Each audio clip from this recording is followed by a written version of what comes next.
Hello, one. Hello, all. Welcome to Blaine's Escape Corner, our corner of the internet, where our gain is high and our function is new.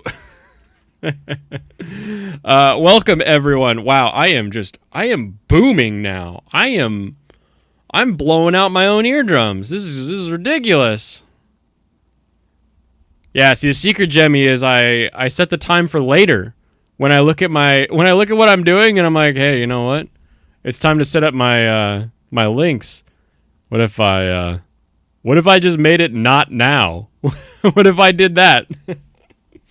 So, all right, let's get the little bit of sake poured. There's not much left over here. We are on the cusp. We are really cooking this. We are cooking this mic. So, I may be tweaking this a little bit because I'm hitting +6 on the board here, which is a bit much. It's a bit much. How's that? Is that a little bit more in the 0 range? Okay, there we go. That's a bit more in the 0 range. That should still be loud enough that everybody can hear me. Pour one for me. You have Memorial Day end caps. Baby. Oh, just packing it full of Sweet Baby Ray's mustard and hot dog buns. Kanpai, everybody.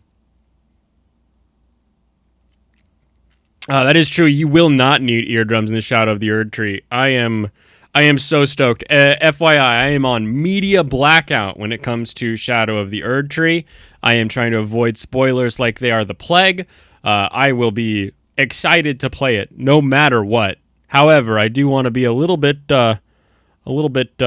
surprised when I get in there. So, thank you for anything that anybody brings to my attention. But yeah, I am so stoked, so frickety dickety stoked for all that. That's just, it's wild. It's wild how excited I am about it. That's for sure. I think what I'll do is go on and buy, because I noticed Steam has a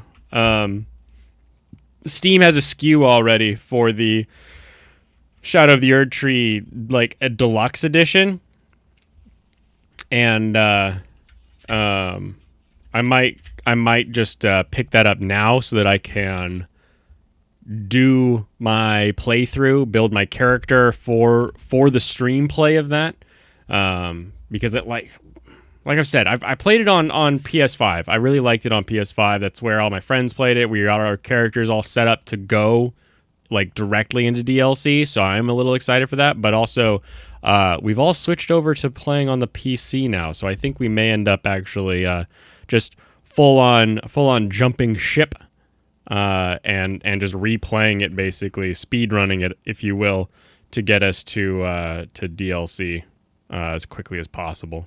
Still playing Prisoner.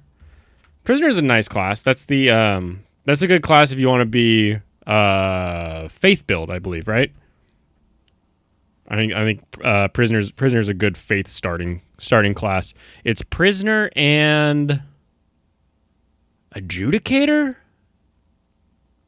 There's two that have like really high faith. I don't remember what it is off the top of my head, but I remember I picked the other one because I wanted to at least have a sword when I started. All right. Prisoner's a masked guy who has sorcery and dex. And what's the other guy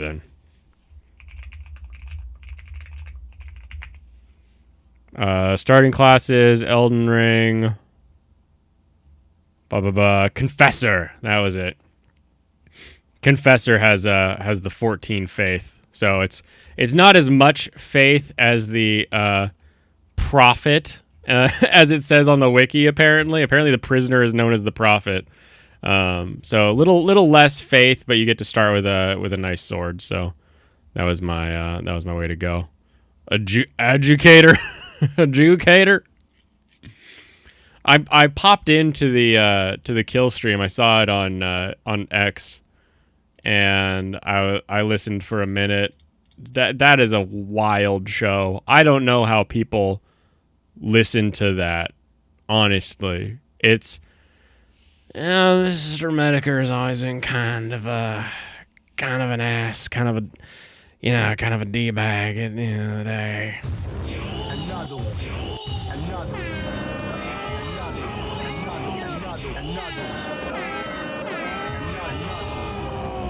But now he and Arcade are fighting. Like it's wild. Like every couple minutes, it's just like, what if we just had a music break based on this soundboard that I'm just gonna smack a bunch of times? You guys talking about the nose? I was just talking about Ethan Ralph, who was talking about Nick and Medicare, but I was listening to the kill stream for a minute, and it was just like, how can people listen to this? It's wild. Like, it's as though you distilled the Zoomer humor Skibbity Toilet into a live streamer who's on his deathbed. Like, it's very disjointed, very wild. On the other side of the live stream spectrum, today we are going to be listening to a bit of Tim Pool telling Matt Walsh all his favorite anime that he thinks Matt Walsh would like. And we're going to judge.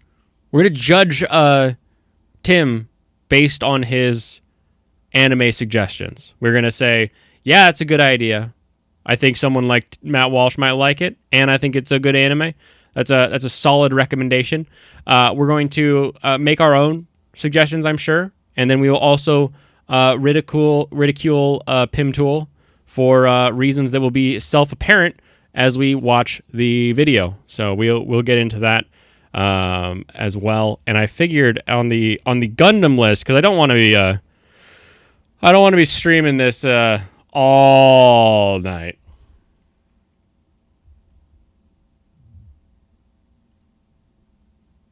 Let's do the Turn A Gundam. Turn A Gundam.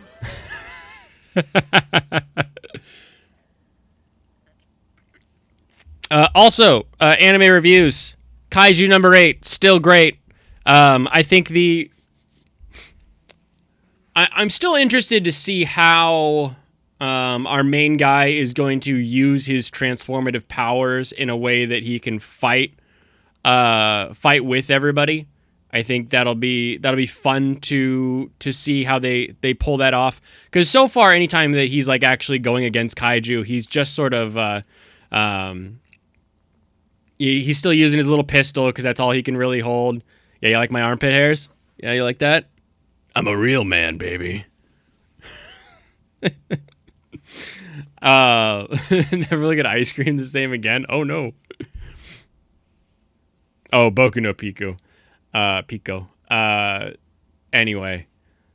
I like that he like runs away and starts like dissecting one of them so we can get like that here's the weakness and let everybody know what's going on. I think that was a fun idea.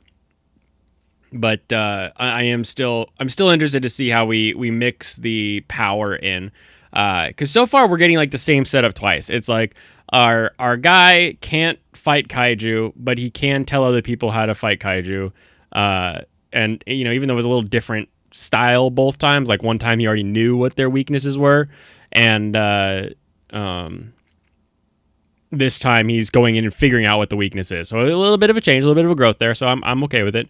And then we have, after we've defeated a bunch of kaiju, Mushroom Man shows up, and it's like, okay, same setup. Guy like Buddy is now in trouble, so a little bit different person in trouble. But I want to see him find out like how to I don't know, turn like kaiju just under the suit so no one can tell, and like I don't know. I'm interested to see how they work out. You shave your armpit hair because you like ingrown hairs. What I will tend to do as far as like armpit hair shaving goes is I will trim it from time to time, just because your armpit, like your arms are usually down, right? And there's two types of armpit hair. There's straight armpit hair and there's super ass curly armpit hair. And I have decently straight armpit hair. So over time, right? So I got a little bit of curl going on, but over time, like this is nothing. I will get like armpit hair just like growing out, right? And it's like it just because all of my armpit hair grows the same direction and it's all flat. And I'll just basically take like a straight razor and go whang and just like shave it right here, dink, and basically just cut it short. Because I've done the swimmer thing. I have shaved my armpits before, Lucifer. It is really great on days 1 and 2, and then you're like, oh gosh, why did I do this? It's not for me, not for me long term.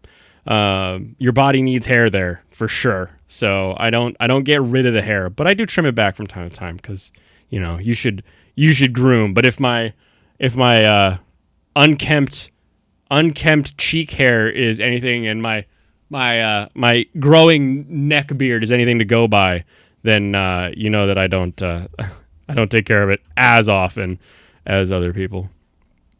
Because you know what, I'm married. She's stuck with me now. My special pit hair care. It's Twoo. Sponsor me, Manscaped.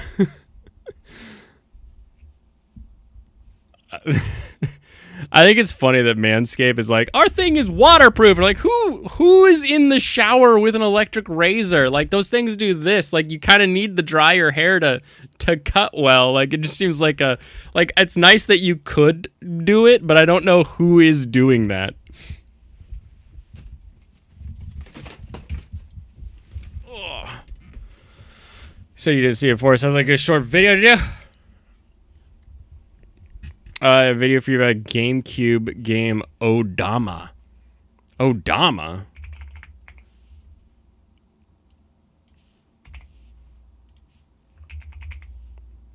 Oh, interesting. I've never seen this game before. Ute Saito. GameCube game.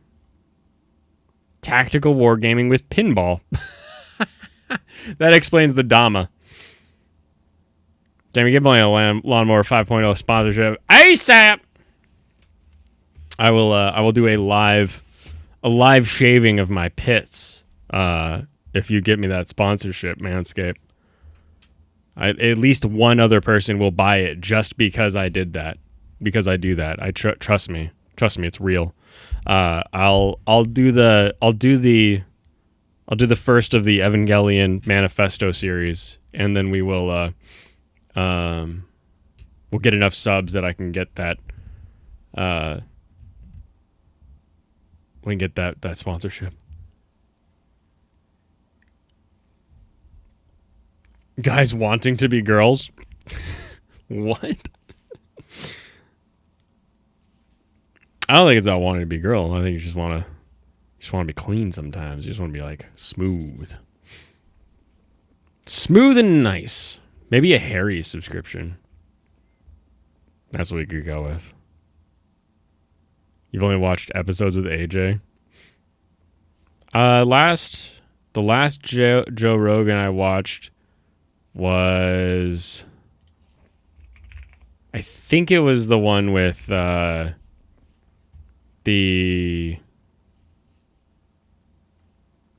is his name? The guy that thinks like kind of it's like an ancient aliens theory, but not. It's like there was a human civilization before everything, and that sort of led to how we have all of this similar structures everywhere. Whatever that guy is. Whatever that one is. That's the one I watched. Let's see. We're probably still in. Yep, we're in Riichi City mode still. So let's unreachy this. Bop. Where's my mahjong? Take this and take this and wait. Can I group these? Holy crap! Can I group these? That would make it so nice. Group selected items. Group selected items. It worked. The group is called Camera Overlay. The group is the two things that they are. And I can just do that. Oh, nice. And because I'm going to like scooch over, that works already. Oh my gosh. It's like it was meant to be. Turn A Gundam. Turn A Gundam. Everyone.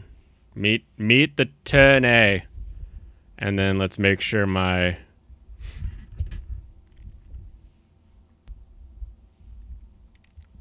ancient multi-ethnic aliens.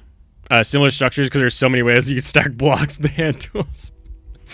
I love that reasoning because it makes perfect sense to me.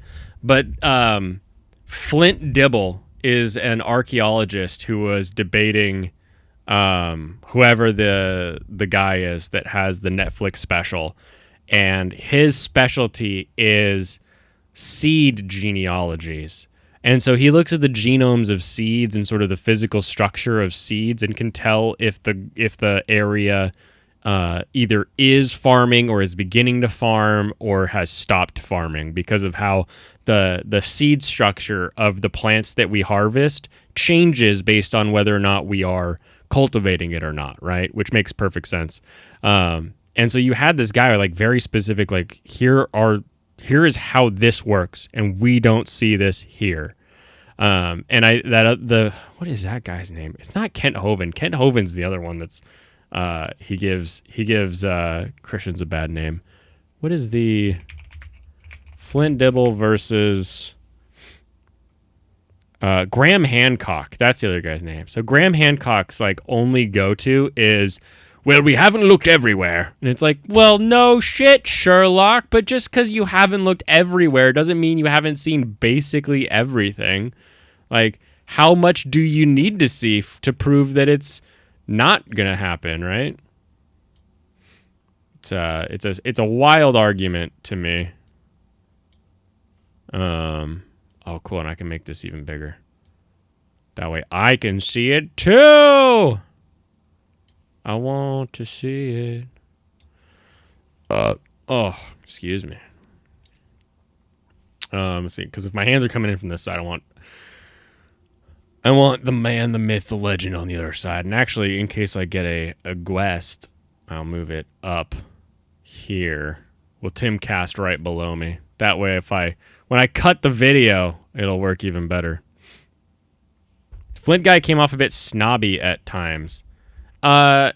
Sure. I mean, the guy has literal facts that the other guy just says, well, you're not right because you haven't found everything. Like, what are you supposed to do at that point? You're just like, bro, here's everything we know. Like, you have no proof against it.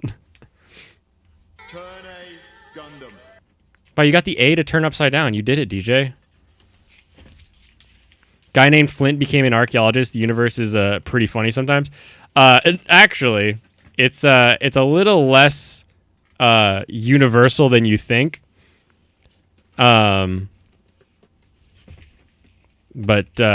Flint Dibble's dad was an archaeologist and named his kids Flint and Pebble or something like that. Like, I forget what the other one's got a rock name too. So it's just it's silly. Okay, your thing is definitely louder than before. Do you have both of those power things hooked up to your mic? Not both of them. No, I just have the one, but I can change it. Yeah, it's just like I had this. You don't really notice when you're watching YouTube stream. You're like, oh, I'll just adjust it to where it should be. You can't adjust the volume in this. No, so compared to where anime guy is, do I need to go up or down? You need to go down by like at least 20%. All right, everybody, I'm going down a little bit. Yeah. All right, how's that? That's better, thank you. All right, there we are. Yeah, I was just watching you know Lore Lodge, who's friends with Wendigoon? Yeah. Yeah, he covers missing 411 cases a lot, lots of other stuff. For sure. I think they also do the Weird Bible podcast. Yes, he's Christian, he likes history, pretty similar background to Wendigoon, it seems like. Mm-hmm. Or I think he took major in history, and he's actually like well read in that area. Yeah. I haven't heard him talk too much about history, but he was talking to a flat earther 2 days ago, and it went how you think it would go. Yeah, it went like you were talking to a flat earther. Yeah. These people just say like, we got this video here of like Antarctica, 24-hour sun, but it's just not. It's not real. So Angry Canadian, the other guy has been to actual locations and brought facts too. I don't believe that's true. Graham Hancock visits locations. Okay, so he goes to Gunong Padang, but a lot of the other stuff that he does, here's what, like, here is Graham Hancock's evidence for these things are made by people, or these things are similar structure, this kind of thing, right? Like, he says, look at this thing that everyone says is natural. Doesn't that look unnatural? Doesn't that look a little too straight? And you're just like, well, I mean, yeah, but like, what evidence do you have that it was cut by somebody or you know, made by something? Like, he doesn't have facts. He has things that look like somebody did it. It's like pareidolia, which is this thing where humans will see faces in things that don't have faces, or like you'll look at a cloud and you'll see like, oh, that cloud looks like a dragon, like that whole idea called pareidolia. Yeah, seeing patterns where there isn't really anything. Graham has gone on dives and sees these things up close with his own two eyes. The other guy just stares at seeds all day. The genetics of seeds prove that there is no previous civilization that was able to do like farming, right? So then how do you prove that an ancient civilization existed? Looking at a thing and saying, that thing looked awesome. real. It looks like it was made by man. Isn't proof or a fact. Like, you have to find a tool. You have to find a tool mark even.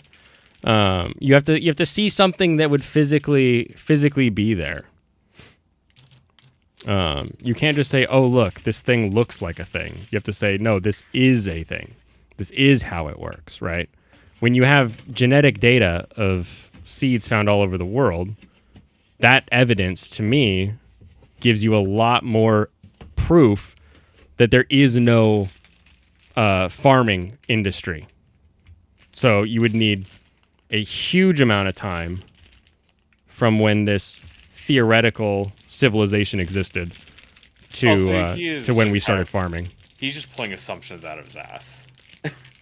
Like the idea that, oh, all these different civilizations made pyramids along these lines to do thing, but also people. A giant piece of rock that is right in front of you is not evidence enough. Evidence of what? Angry. Evidence of what? What is it evidence of? Oh, it looks real flat? What is that evidence of? There are super flat rocks all over the place.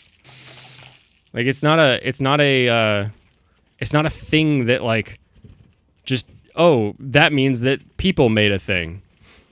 Like, you can go out in the woods. They call them fairy trails, right? They call them fairy roads or whatever you call them in your local area, where you walk out in the woods and then there's just a pathway. There is just a perfect pathway that is like 3 feet wide and just goes through the woods.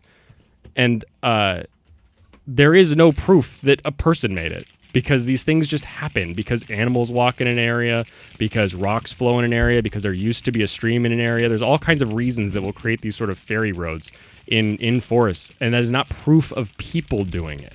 So looking at a thing and saying, wow, that looks like a person made it, does not mean a person made it, right? That the fact has to come from, look, we found this. Like, if you go to any archaeological dig site, and I think Dibble brings this up at one point, you will find, here is the thing that we think people made, and oh my gosh, when we dig, there's a tool in it. Like, people would drop tools, they'd lose pieces, they'd lose things, all that kind of deal. Hearsay and conjecture is not evidence, strictly speaking. Hearsay and conjecture is hearsay and conjecture. That's why we don't allow them as evidence in a court of law, because you cannot take them as any sort of value. Yeah, like, you could assume things happened, and nobody can really prove you wrong, probably, unless they have unequivocal evidence that no, this didn't happen. Mm-hmm. But this is just your assumption. It doesn't actually mean anything. Yeah, you would just need some kind of proof and some kind of evidence. And his proof, his evidence, if you listen, he will say these exact words. You haven't found it yet. You haven't seen it yet. We don't have the proof yet. He says specifically, I can't prove it. Like that is a meme clip that was going around because people were like, he said the thing, but it like he admits that he does not have evidence for his beliefs, that he is just saying, here's what I think, here's what it looks like to me. So you can say he sees a rock and that's evidence, but he admits it's not evidence. He doesn't think it's evidence. He just thinks it's suspicious, interesting.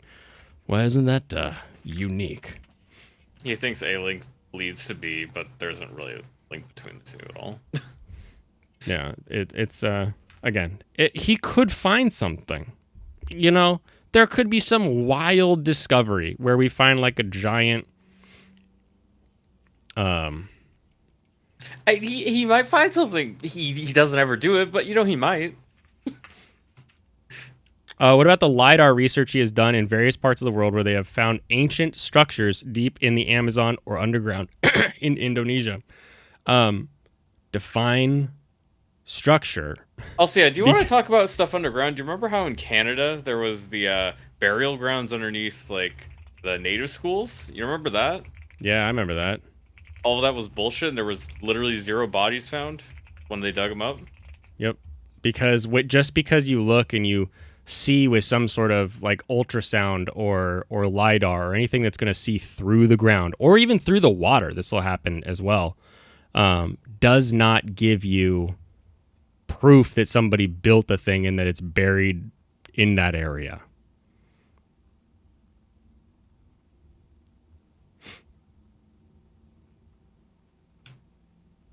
The LiDAR research was good. Is it? How did he get proof then? What proof does he have, though? What proof does he have that man made this structure? Like, caves exist. Like, there are chambers deep underground that you would not necessarily know are there. They just exist. That doesn't mean that man made them. That just means that there's a gap in a rock. Until he digs down there and finds it, then it doesn't really matter. It does not matter. I should watch the other 3 videos that Minuteman made. The other Minuteman videos.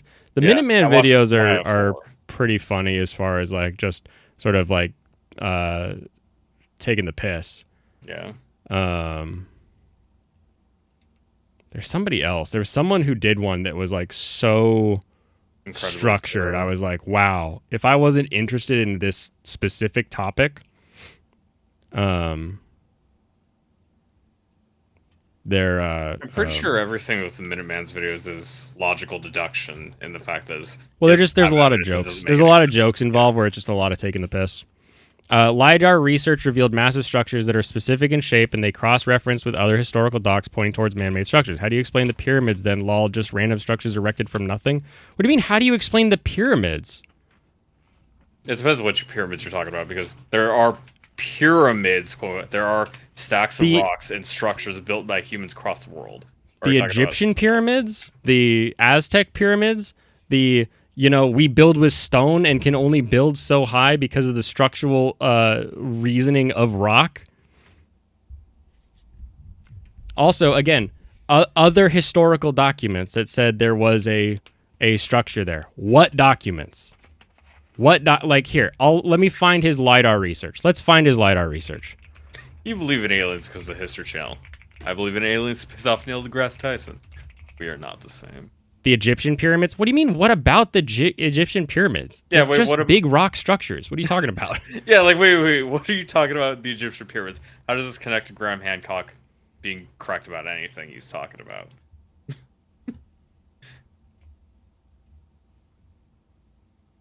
The Amazing Mystery. Graham Hancock official website. Here we go. This is on Graham Hancock's website. With the Egyptian pyramids, I don't think it's unreasonable to think that they used... What function do they serve? What function does the Washington Monument serve? What do you mean, what function do they serve? You know how much shit people make that has no function other than, I want a big, cool building? Like, what do you mean? Just because we don't know exactly what they're used for doesn't mean they didn't have a purpose to be made, other than the fact that they like it. It's like, look at this gigantic thing we did. This Speak is for the my monument rectum. of my power. This is Yeah, how put me in this when strong I am. die. I don't believe the What pyramids do you mean, were bro? originally made. What do you mean, bro? Get your ass in here! I don't believe that. I think the pyramids actually. You're may like, not have been oh, originally made for- ancient civilization. You're telling me there was an ancient civilization 20,000 years before the Egyptians because the Egyptians made a pyramid? Is that the line of logic here? What are we talking about? There's nothing to suggest that they couldn't make. Remember me. Chapter 15, Sacred Geometry. I draw particular attention to clusters of monumental earthworks shaped as perfect circles, rectangles, and composite figures that have been revealed by LiDAR surveys in the Brazilian Amazon. Now, far to the south in the Bolivian Amazon, a new LiDAR has unveiled further networks of mysterious monumental structures. Okay, so A, why are you telling me that they're just rectangular and circular? You know what else is rectangular and circular? Caves. Caves and underground waterways are also rectangular and circular. That's not a wild, like, different thing. Two large settlement cities are already known, but their massive size of architectural elaboration became apparent only through the LiDAR survey. The scale of elaborate civic ceremonial architecture are key aspects of large settlement sites, massive earthen platforms. Paper's author further notes that the area of Kotoka totals 570,000 meters squared, making it 10 times larger than the famous Acapana. By any measure, therefore, new research in Bolivian Amazon has brought to light remnants of truly monumental civilization. Is it, though? Our results, the authors conclude. Put to rest the arguments that Western Amazonia was sparse. So here's another thing I don't like about the way this is set up is, oh, you can't see this. We have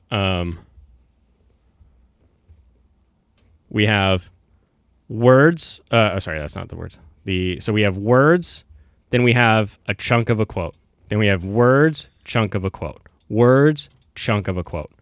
I do not like when someone breaks up somebody else's information into tiny chunks with a lot of their own little, like, here's a thing that they said, and then puts in a quote.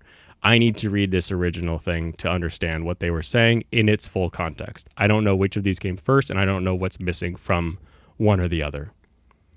The Washington Monument versus the Pyramids of Egypt on cost alone. Why the heck would they build a massive structure just to put a dead guy in?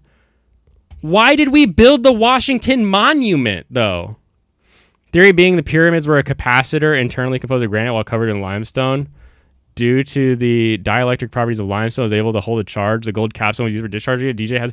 What world is the pyramid a giant capacitor, and what for? Where does it go? What does it do? What kind of electrical work were the ancient Egyptians doing? Charge came from flooding and receding the Nile. Some shit about electrical currents being generated when water fills or flows from the aquifer. How long is the stream if we're on time? We're not on time limits now. We're on fucking crazy people. Is there a dead guy inside the monument? Who cares? Just because we don't... Okay, is there a dead guy inside the Lincoln Memorial? Not technically, but kinda. Like, what do you mean? They had trouble funding the monument. It's a disgrace for years. Just sitting there half erect. Come on, Washington, get it up. Are you about to go national treasure on this? Apparently, you're a weirdo who believes in, like, all of this, like, conspiracies. Do you think they're flat, Canadian? What do you mean, like, the pyramids were a power source for the Egyptians? How did they build them? How did they build them if they needed this power? How did they use the What did power? they use them for? What did they use the power for? How did they harness it after getting into the pyramid using it as a capacitor? There is the Lincoln Looker. That's true. We don't know until we get a time machine. They built them with dinos. They're not that old. Do you know how old the pyramids are?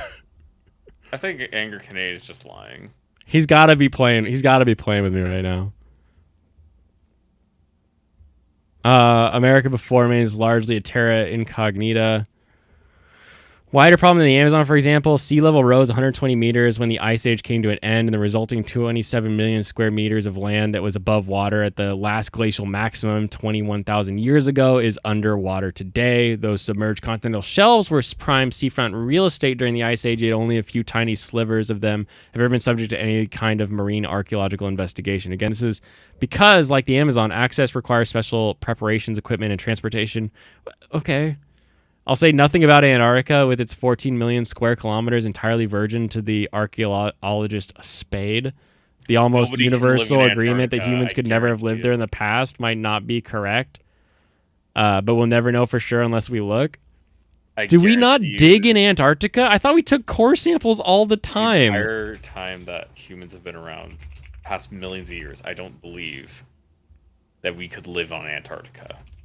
I don't believe that's possible at all. Because you have to think, we went from ice age to it still being frozen. So when would we have bothered? Like, humans would obviously want to live at the warmest part of the world because there's more animals and food. It's the answer to everything. Stargate. It's true. It is Stargate. Power for the Alexandria Lighthouse. Oh, that's how... Don't you know the Dewey Decimal System? Oh, you can't prove the Earth isn't flat because, you can't. See They the don't movie let 10,000 people BC? go to Antarctica, Wait, man. wasn't 10,000 BC the Jack Black movie? Get out of here, Anger Canadian. No, that was normal Canadian. That was pop. No, Oh I no, was talking about 10,000 Scotland. BC is different. I thought that was the Jack Black one. We destroyed those samples to cover up the entrance to Hollow Earth. Dinosaurs in the pyramids is new info. Did they find bones? Big bones, actually. Big bones. No, moved the bones off site because they knew if people found out the secrets on this massive structures, it would get out. It was patent protection at its finest. Oh, that was year one. Okay.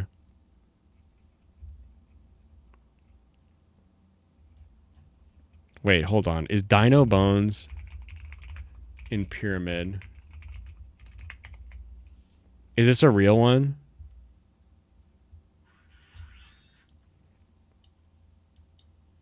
In 2014, French and Egyptian archaeologists discovered dinosaur bones and wall paintings in a large chamber in the Great Pyramid of Giza. The bones are from a velociraptor that was about 1.79 meters in size. The archaeologist concludes that the bones had been discovered by Egyptians almost 4,000 years ago while building the pyramid. The pharaoh then dedicated a chamber deep within the pyramid to the discovery. I'm sorry, Angry, did you say they moved the bones off-site because they knew if people found out their secrets on building this massive structure, it would get out? When we found the bones in the pyramid? In like a special chamber that was like, holy shit, we found these bones, isn't this cool? What? Why can I just Google it if it's a conspiracy? Yeah, but they censor YouTube comments because, you're not allowed to know. But Google runs YouTube, but, doesn't matter. Egypt has many fossil-bearing geologic formations in which many dinosaurs have been discovered. That makes sense. You meant to say the bones of brontosaurs? Well, prove it. Okay. Are brontosaurs even real? Do we even know if those are like a real thing, or are those just like, oh, we found a bunch of neck bones next to each other and figured out it was like just some guy who was like, man, what if this dinosaur was cool? Because like, I mean, there are some dinosaurs, there's so little evidence and so few bones that we just don't know. yeah, sometimes you find like a jawbone and a bunch of neck bones, and you're just like, well, maybe it's a big necked monster, but it like actually was just a bunch of them that died there, and all their heads got eaten except one. Yeah, you don't know. Egypt's Ministry of Antiques discovered new chamber at the depths of the Great Pyramid of Giza. Discovered dinosaur bones and wall paintings. Unclear why bones are buried in the chamber. The head of the French archaeological team, the wall paintings indicate the bones have been discovered nearly 4,000 years ago by Egyptians working on the construction of the Great Pyramid of Giza. Drawings indicate the workers found the bones, which they had never seen before, and offered it to the pharaoh Khufu. Explained Sapp. The pharaoh decided to dedicate a chamber deep into the pyramid. Okay, this is the same thing as last time. I'm sorry. Where? It was Dinotopia before. You're freaking memeing me, man. You're memeing on me right now. Are really like Brontosaurus. Brontosaurus real? No, the Brontosaurus is not a real dinosaur. Look at the images. What are? Because I don't know what this one's supposed to look like. Is this one that's like the giantest one that was in Jurassic Park, or is it the one that has a super long neck? This is the huge. This is long neck. Like this is Okay, this one. This guy Yeah. with the Long neck crazy and a big neck. tail. Let's read about how I don't the know. It's really cool though. National History Museum reinstating a prehistoric icon. Why is a brontosaurus not really a dinosaur? Rules for the dinosaur priority of Brontosaurus, thus the dinosaur is now called Apatosaurus. Okay, all right. Well, what does an Apatosaurus look like? Does then? it look the same? Is it like? Is it the same or is it just okay? Yeah, now it's this one. Is it a say little bit real? different? Okay, so this one's a real dinosaur. Lived in North America though. So now you have to tell me how an Apatosaurus made it to Egypt. I don't know where the continents are projected to have been in the age, but I don't assume they were connected because Egypt is at the center of almost at the center of Asia. Primarily fed on low-lying plants, but its long neck may eat soft leaves. How big are they actually? What is the actual Oh, they're supposed to be massive. largest land animals of all time? Weighed as much as 41 tons. Measured 23 meters long. Yes, massive. That is huge. Not as big as I would think though. Watching like a dinosaur movie. Is Brachiosaurus the one that's like the tall one? Brachiosaurus? I don't know. Brachiosaurus. Yeah. Okay. Now That's it's the one that's that's again. Brachiosaurus is the one that was in Jurassic Park. Generic name is Greek. Again, lived in North America. Found in the Colorado River, western Colorado. It's Greek for arm lizard. Dorsal vertebrae, sacrum, ilium, and ribs. Okay. Do we actually have enough of the bones to know this? I have no idea which dinosaurs we even have enough bones of. All right, here we go. Here's all of the bones we have found and the assumption we make on this, right? Here's the thing that I like. I agree dinosaurs, some kind of large lizard creature existed, right? But this is wild that you find this dinky little head, 2 neck bones, a collarbone, few ribs, some spine connected to the head. Like that's a good chunk right there. I think the and then chest one more area stuff, tail. I think the chest stuff is pretty good tell. The tail, you can usually assume what it would look like just based on the size of the animal. Like you can make a pretty good assumption. But you also need to have the chest pieces to understand like just how big this thing's legs were and like the chest, the ribs. I think you can probably build out a model from that, but how are we supposed to know how big its like neck is? Yeah, how are you supposed to know? Like maybe it's got a stubby tail. Maybe it's got a stubby neck. Like what if this was like an elephant basically, where it's got this like really short neck and its little goofy head? Yeah. Like here's where the assumption comes from. The assumption comes from we found this thing. Its skull has flat teeth, so we know it must eat plants. So it would need a neck long enough to either touch the ground so that it can eat ground shrubbery or reach a tree. And someone's like, well, it'll have to have a really long neck to get to those really big trees. And they're like, oh, it's got to have a really long neck. That I understand the thought process, but it is just wild to me that we're like, yeah, it was 45 feet long and giant, blah, blah. My tism spectrum. My tism spectrum? You're the guy who's telling me that there was an ancient civilization because pyramids exist and there's holes in the ground that we found with a laser. There's shapes in the ground that we found with a laser, thus ancient civilization that spanned the entire globe. But no, we don't have any shipwrecks from these ancient civilization. No, we don't have any tools from this ancient civilization. Every time we find an ancient an ancient structure, an ancient megalithic structure, it's always hunter-gatherer. Like when we look, it's obvious that they moved into that area during a seasonal time when plants would grow there and then left that during the hunting season. There's no signs of them having a specific location. You know what's crazy? That Oh, Mud Flood! I love Mud Flood, DJ. I was gonna say is that we underestimate just how much people could have done with stone tools and effort. Oh, that is true. That is true. Are you familiar with Mud Flood University? I don't think so. Here is Mud Flood University. Oh, no. Give me his face. Does he not have a YouTube channel anymore?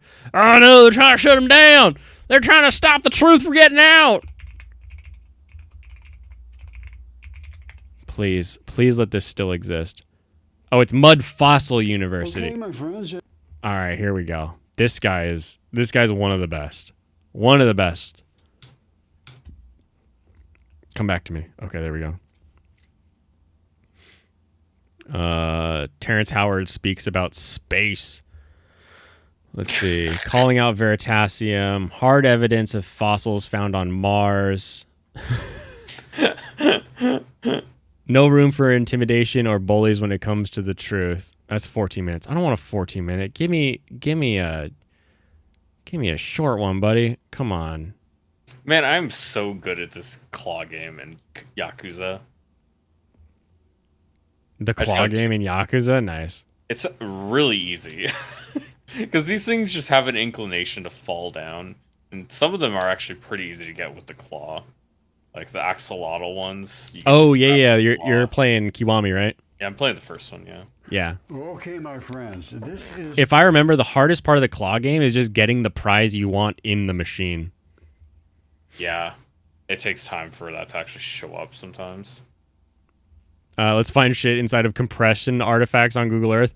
No, this is one of my favorite ones. If this is the one that I'm thinking of, where it's the style of video where he's like, I found this rock, but this rock is shaped like a pancreas, and I sent a sample to a place, and they told me it's real human blood. And it's like, bro, what? A bit of a circuitous journey. Now, I discovered fossils, and I could see in the fossils these layers that nobody's ever been talking about. Nobody but the Mud Flood man. And they were basically. Why are people talking about this? Now, and then I started to look into the pleura on the lungs, and then it.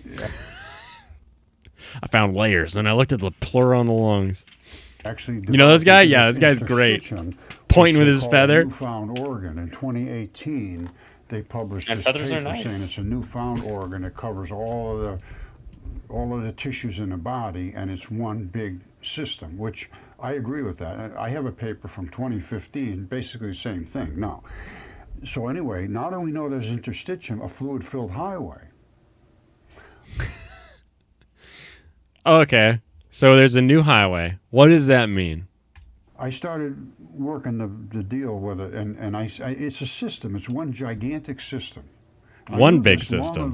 Called a body? I'm thinking to myself, well, what's that fluid floating around there for? What's going on with that? What do you mean, what's it floating around for? You got all kinds of fluids floating around. Bacteria and enzymes live in that layer, and they are the catalysts, the enzymes. And the bacteria just go flying through there with their little flagellas in the fluid-filled highway, carrying things around, moving wastes around, delivering enzymes and all that stuff. And that's been shown in these new ways of looking at the actual body as it's working, and they can see it going around gobbling up all the stuff and right out into the fluid-filled highway. Right into the fluid-filled highway. I like the idea of a fluid-filled highway. The bacteria and the enzymes. Now, that led me to the fact that the enzymes create only certain specific chemistry. I mean, very specific. Now, then I started to think, if this is a fluid-filled highway and all the organs are connected to this fluid. Only now did he start to think. Wait a minute. It took me a couple of years here. Wait, now I started to think. This is a fluid-filled highway. Wait, this highway's full of fluid. What do I? Filled highway. Can you just go anywhere in there? It's all going to be the same? Is all the fluids going to be the same? I say no. And because your stomach is coated with this is the fluid going to be the same? No! Of course not. What would differentiate it, though, I wonder? Like, what are you saying, that you have fluid-filled highways that have barriers? Wouldn't the barriers like make it more difficult for the bacteria to move around? That seems like an odd choice for the body. your body from your stomach. Your stomach is saturated with acids. Well, this fluid-filled highway has to somehow keep the acids inside and the thought he rest of said your body asses. outside. So there's going to be some The fluid-filled highway has to keep the asses in. Keep the asses inside. Yeah. You gotta keep the asses inside. I mean, doesn't that just kind of make sense? That Fluid-filled asses gotta keep inside. Wouldn't it just go around your stomach though? So that For the fluid-filled highway. your stomach lining keeps the acid in, and then your stomach organ is around that, and then this fluid sac is on the outside that basically is allowing stuff to flow into it. Why does it? Isn't the barrier the stomach? Literally the stomach. specific chemistry there. It's not going to be the same chemistry as your eyeballs. And there's going to be membranes around them. It's not going to be It's not the same chemistry as your eyeballs. No, it isn't. What sentence is this? See, this is what I mean. If you listen to this, you hear an old guy is like, I wrote a paper on this, and it's there's a divider here because you got, different chemistry, and the chemistry in the eyeballs is going to be different than the chemistry in the stomach. And if you don't think about it, you're like, oh yeah, that makes sense. We're all different. Okay, got it. Different things, different chemistry. What does that mean? What is chemistry of the body, right? When we talk about chemistry of the body, we're usually talking about the elements and the structure and the different chemical makeup of different things that occur in the body. We're talking about how your ATP is moving around. We're talking about how your hormones are moving around. We're talking about the actual chemical composition of different parts of the body and how they interact. And the chemical composition of different parts of the body is fucking different. No shit, Sherlock. I don't need to know that the eyeball is different chemically than the rest of my body. But guess what? The protein membranes are probably the same chemically, right? The fluids are going to be different because one's acid. No shit. God, these people, they This reminds me of the last time I tried to watch Vince Martin stream.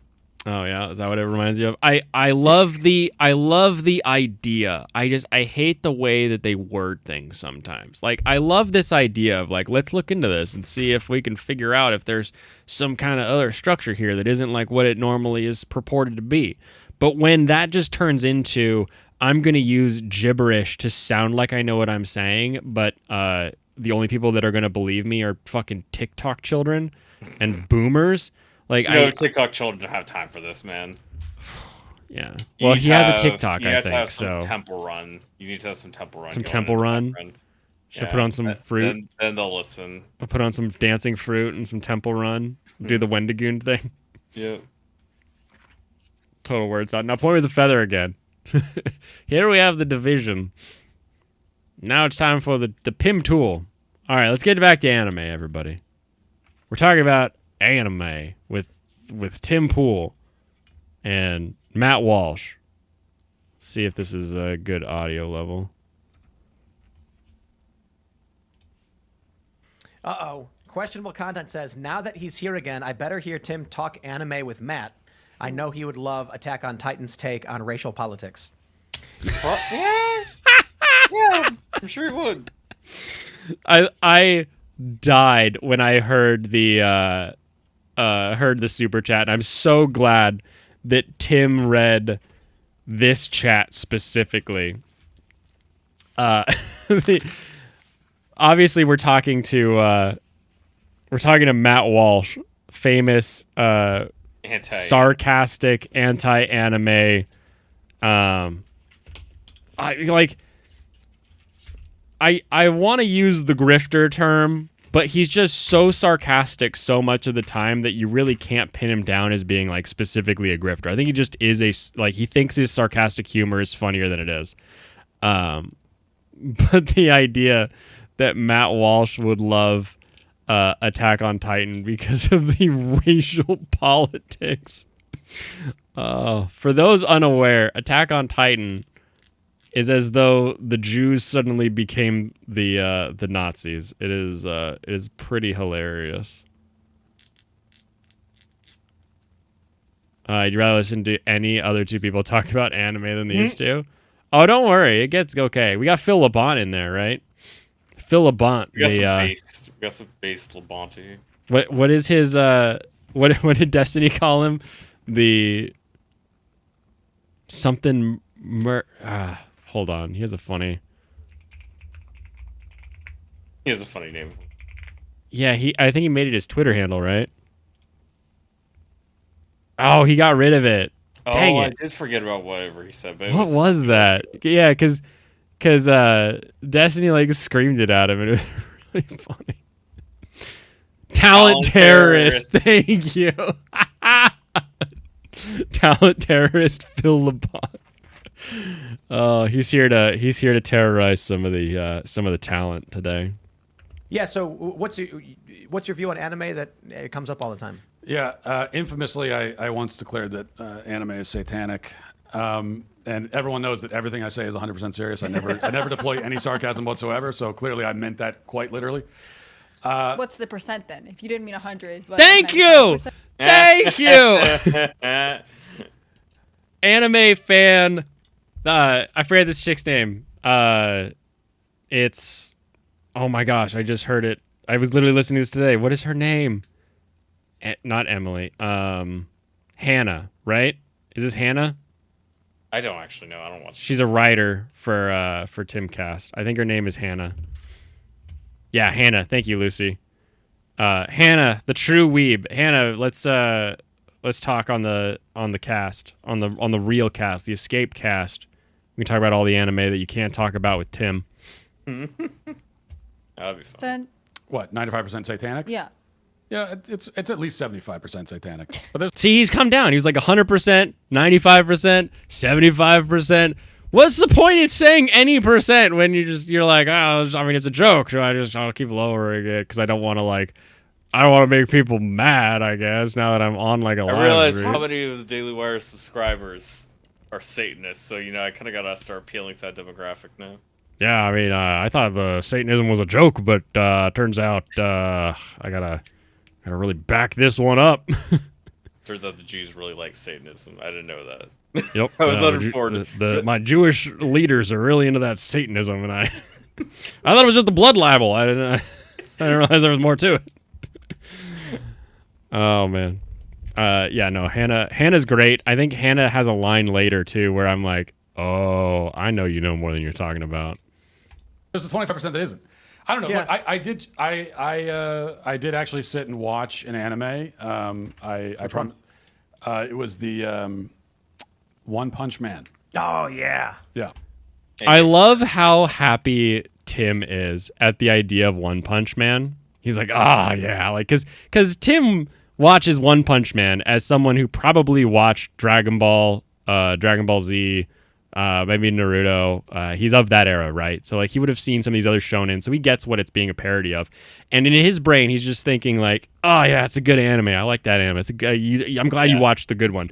He has no concept of the fact that like Matt Walsh hates fun. A, hates fun. B, has zero concept of anime tropes, and thus a One Punch Man is just not going to mean anything to him from a story point of view, right? And I'm like, oh. And One Punch Man is one of my first shows, and it was just entertaining. It looks amazing, and it's really funny. Mm-hmm. You actually don't have to attach the tropes to get extra meaning out of it. But you have to like know something about it. You have to Maybe enjoy something about it. Retarded, yeah. I think most people pick up on the humor, though. That is true. Most people probably do. Yeah. You're still learning many of the tropes. You're getting it. I just think it's a bad one for a first timer, especially when it's like I hate cartoons. Like, don't start them with One Punch Man. Start them with something that's more realistic. I think if they hate cartoons, make them watch the most horrible stuff that exists. That's what you probably do. Make them hate it more and don't let them come in. I'm on 31. I need to go back.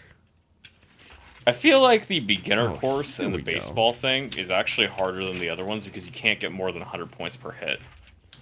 Oh, yeah. When you start getting those like multipliers, it gets way easier. Yeah, like the normal is substantially easier because I could just get more points.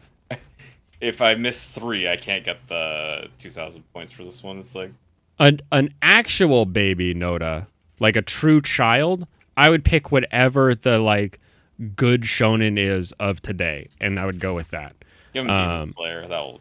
Yeah. right. Do like a Demon Slayer, something that's got good pictures, something that's got fun animation, something that has that story, that tale as old as time of like evil's evil, Heroes, good sure. guys working hard, and maybe we have some nuance where one of the good guys turns out to be a bad guy, but we don't get like too far into that. Like if you're talking about like an actual kid, if you're talking about like an adult who wants to like get into anime, then the question is, what are you into? What do you want to see? Because then I'm going to get a more specific with you really like you like Game of Thrones, you like that sort of political intrigue kind of thing. Then we're going to be looking at more of a Death Note or even like Attack on Titan is fine for a first anime.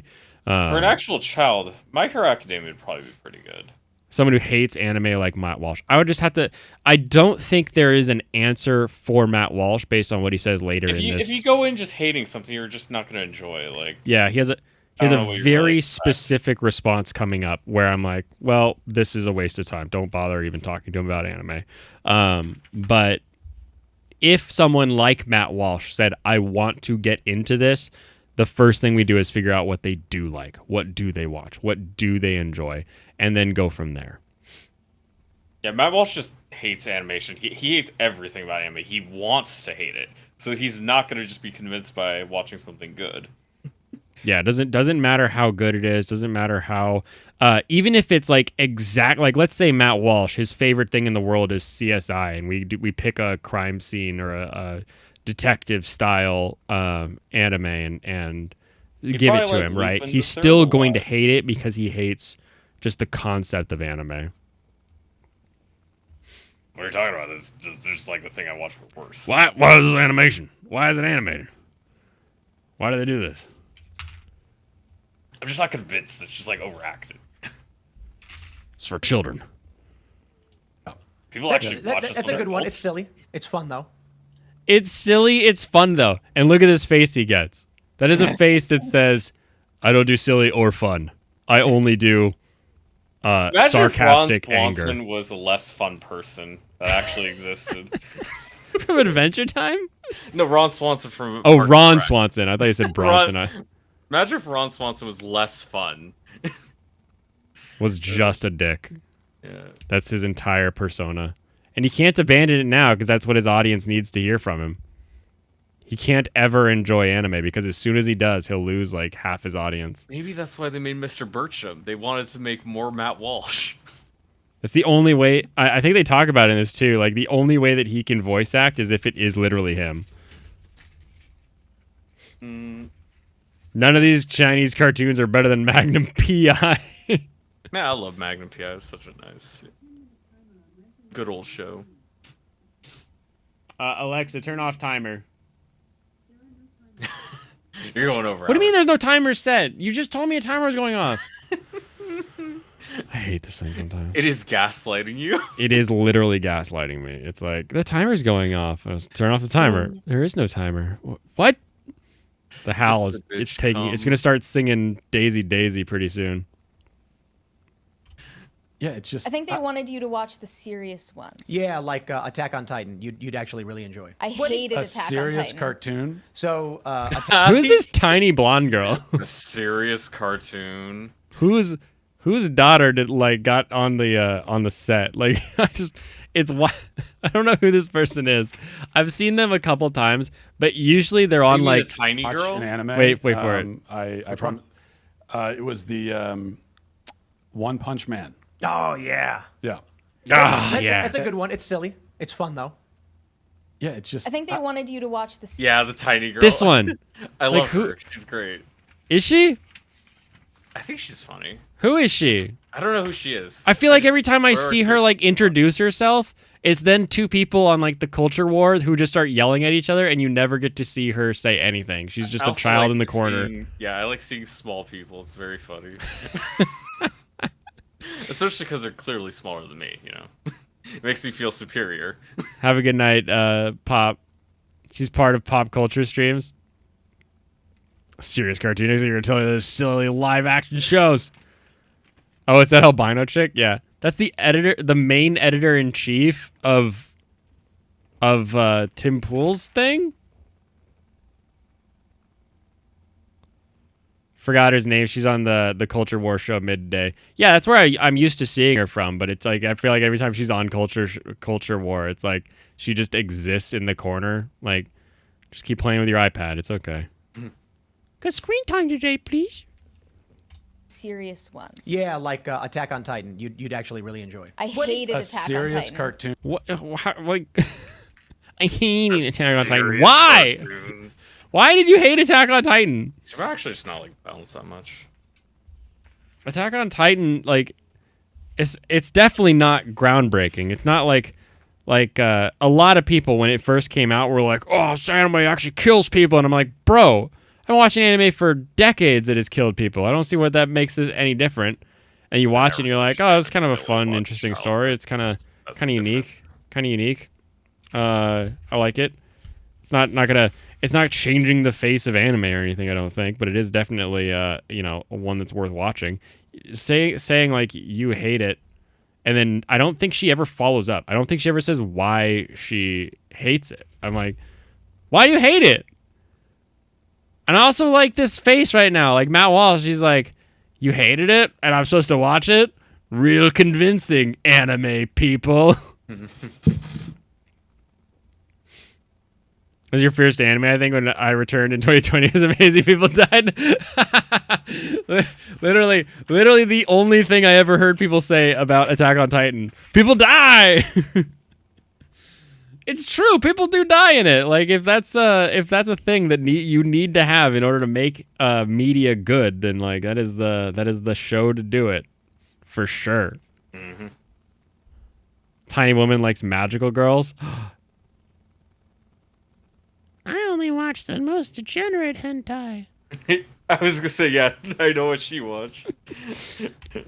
So, Attack on Titan, I'm just gonna spoil it. Spoilers for Attack on Titan, anyone? No spoiler. Because So I don't really expect you to watch the full thing. It's about, I'll give you the really simple version. Oh my gosh, spit it out with his caveats. What is this, Tim? Attack on Titan, I'll spoil it for you. I'll give you this simple say it. Tiny Woman likes magic girls. Tiny Woman's like, I'm a real lolly. On the surface, it's about gigantic monsters that eat people. The actual politics of it is thousands of years ago, a group of people had a power over everyone else and ruled over them with an iron fist. So you gotta add the little caveat there, Tim, that people had a power over everybody else that they got from a devil. Like you're talking to Matt Walsh. You're like, listen here, Matt.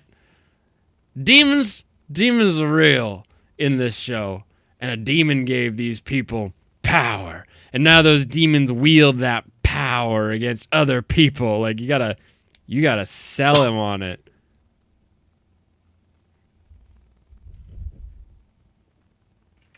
Dragon Roost. Wait, I don't see Dragon Roost. Where is he at? I'm in live chat. Oh, there he is. Whoa, Dragon Roost is back. Woo! What's up, buddy? For this, the people of the world, like the king basically said, we are an evil group of people who subjugated the world, so we must be punished for what we've done. Isolates them on an island, and the rest of the world is basically saying, you're genetically this, so you're bad. And they're on this isolated island, basically, which is a permanent prison camp for the crimes of their ancestors. So it actually is an interesting premise. Would you ever explain Attack on Titan that way? I don't know. I never watched it. Group of people with power over other people that the king locks them on I probably a talk about prison island. It's a political intrigue or political drama after like the first season and a half, something, right? Isn't that what it is? Because it's a lot more political after the early bits. Yeah, because zombie survival kind of things. You have the giants invading. Here's how I would describe it. I would say there's a group of people that live within these walls because there's giant monsters outside the walls that will eat people. them, like giant humanoid monsters. And we follow a guy who, when he goes to fight the monsters, becomes one of the monsters and is able to transform back and forth. And Yep. then we learn some interesting history about the people and why this wall exists and why they're on this island and why there's these monsters out there and why he's able to transform. I didn't even know it took place on an island. Yeah, exactly. Like, the fact that it's on an island is a huge spoiler in one of the seasons. But, like, even talking to Matt Walsh, I would start with the big monster eat people, and there's some kind of conspiracy from the upper echelons that gets That seems revealed like a pretty later good in way to seasons. start, yeah. Because if you say what Tim just said, and then Matt Walsh goes to watch it, and he gets an entire season of following Aaron as he becomes a Titan and is like, why can I transform? Am I the only one? I'm not the only. Like, that entire first 2 seasons, he's gonna be like, this isn't about the special people with demon power. Does that even come into play before season 3? I don't even think it comes into till season 4.2. Like, it's wildly at the end. Late game thing. Yeah. A recent show does the same reaction when they discover someone can become a Titan. He's a Titan. You're a Titan, Harry. However, it's a pretty weird show where there are giant monsters. Bad that eat people. execution. Are- Like No, I don't think so. Bad execution. On what? Uh, How much did she watch? I don't know. Because I don't remember there being bad execution at the start of the show. I don't even think they get bad execution later on. Like, you get some Yeah, I don't know what that's supposed to mean in this context. I think the some of the goofiest things is like there's a moment where like is it Levi is like attached to one of their rocket things and then somehow survives it and you don't really understand why for a while. And even after you figure it out, you're kind of like, well, I mean, I guess he just had to survive. Like, it doesn't really, like, there's some execution that's a little goofy, but overall, I feel like it's not that bad. What's up, Abby? She likes Tokyo Ghoul. These than people one can't season. be next to the sun. She's a blonde. I thought she was a white hair. Aren't they all weird? Aren't all? Because I'll I say think I One have Punch one Man gray hair now. had See, this is the classic. Aren't they all weird? No. The quick answer to aren't they all weird is Cowboy Bebop, Oh yeah, that was what I... where you have a straightforward detective-y kind of like there's a mystery going on, but at the same time we're just bounty hunters that are doing our job and getting out. Everything is like it's in space. That's the weirdest part about it is that you're in space and there's some sort of gate system that lets you fast travel. But that's not like weird in the realm of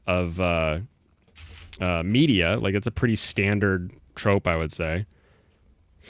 So like that is a very straightforward things where you don't have the chibi characters, things where you don't have any sort of like hyper Japanese thing, unless it's like an old samurai drama. I think you can do old samurai dramas as a new anime fan because old samurai dramas were a lot of the inspiration for old westerns. And so you get the same sort of lone gunman, lone swordsman tropes in samurai shows that you do in what someone would like in a John Wayne or something like that. D2, I need 2. There it is. After watching IJP Mexican's video on Tim's Dune take, I'm convinced Tim does not have the attention span to watch things. Oh no, what was Tim's Dune take? I need to watch this. I need to put that IJP on my watch later. Yeah, my mom came in to... moments had moments where I didn't hate it as much as I hated it all the other moments, but it did feel very weird. Like there's just a weird It's vibe. like a parody of anime in and of itself. Yes. But I think people wanted you to watch Full Metal Alchemist. I Yeah. think. You seem pretty specific about that. I think people wanted you to watch Full Metal Alchemist. I think. No, you know. I read a tweet that said you should like be confident in what you say, young one, tiny one, child. I don't like this chick could be like 5 years older than me, but I'm still gonna act like she's a child because my head goes above the headrest on my chair and hers does not.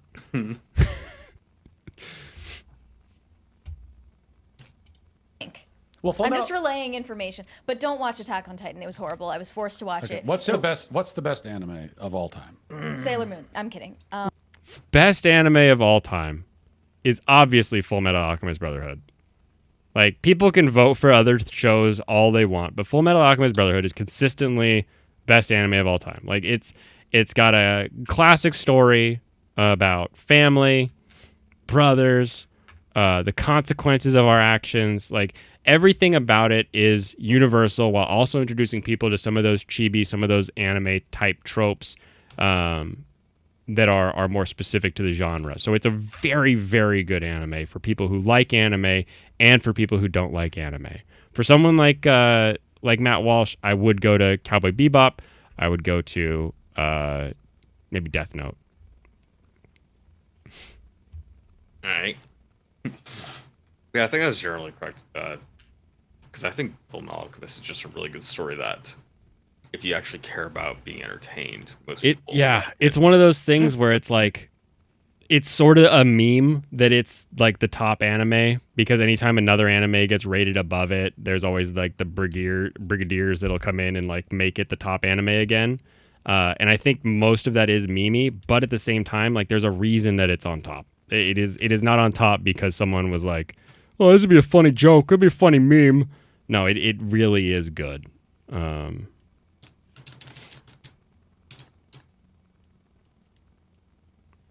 Full Metal Jacket is better than FMA, FMB, but not better than Full Metal Panic. Well, that's not an answer. It's like saying, what's the best TV show of all time? Is it Dragon Ball Z? Or Dragon Pokemon? Ball. Not Pokemon. Pokemon is. Good answer, Tim. Not Pokemon. But also the question is wrong. Matt Walsh, what's the best anime of all time? Not what's the best anime of all time. What would be the best anime for me to watch?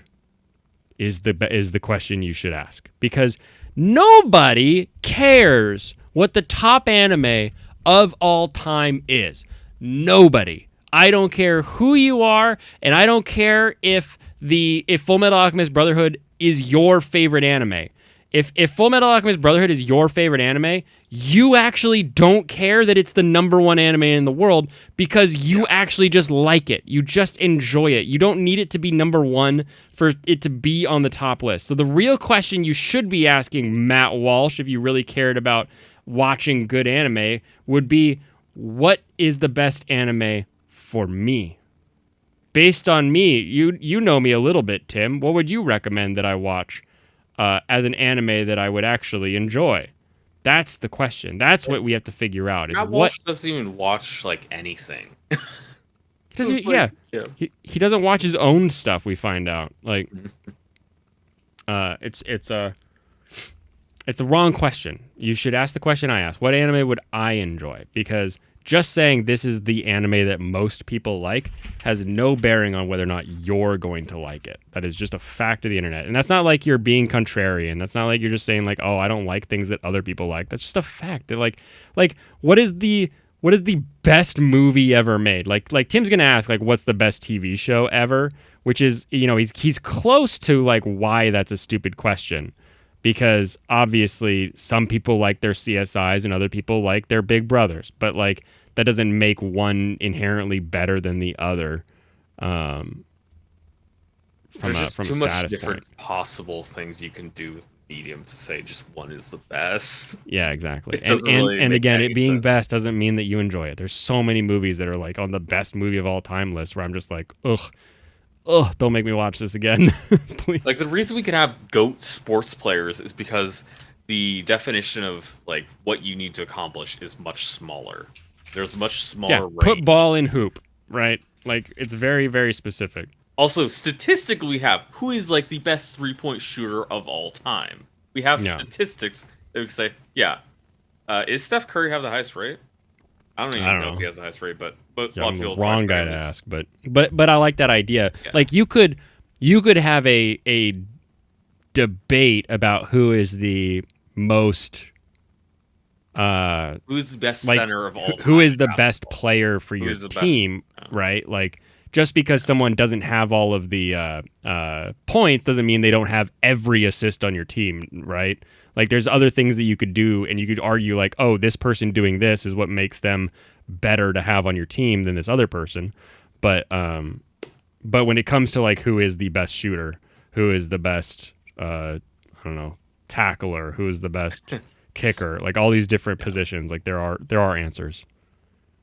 Yeah, most people that are football fans would give you the answer of Justin Tucker right now because he is he has been for like about a decade the best kicker the NFL has ever seen. He has a very strong leg. He can kick it just as far as about anybody. He has like some records for some of the longest field goals ever made. He's made them in adverse conditions.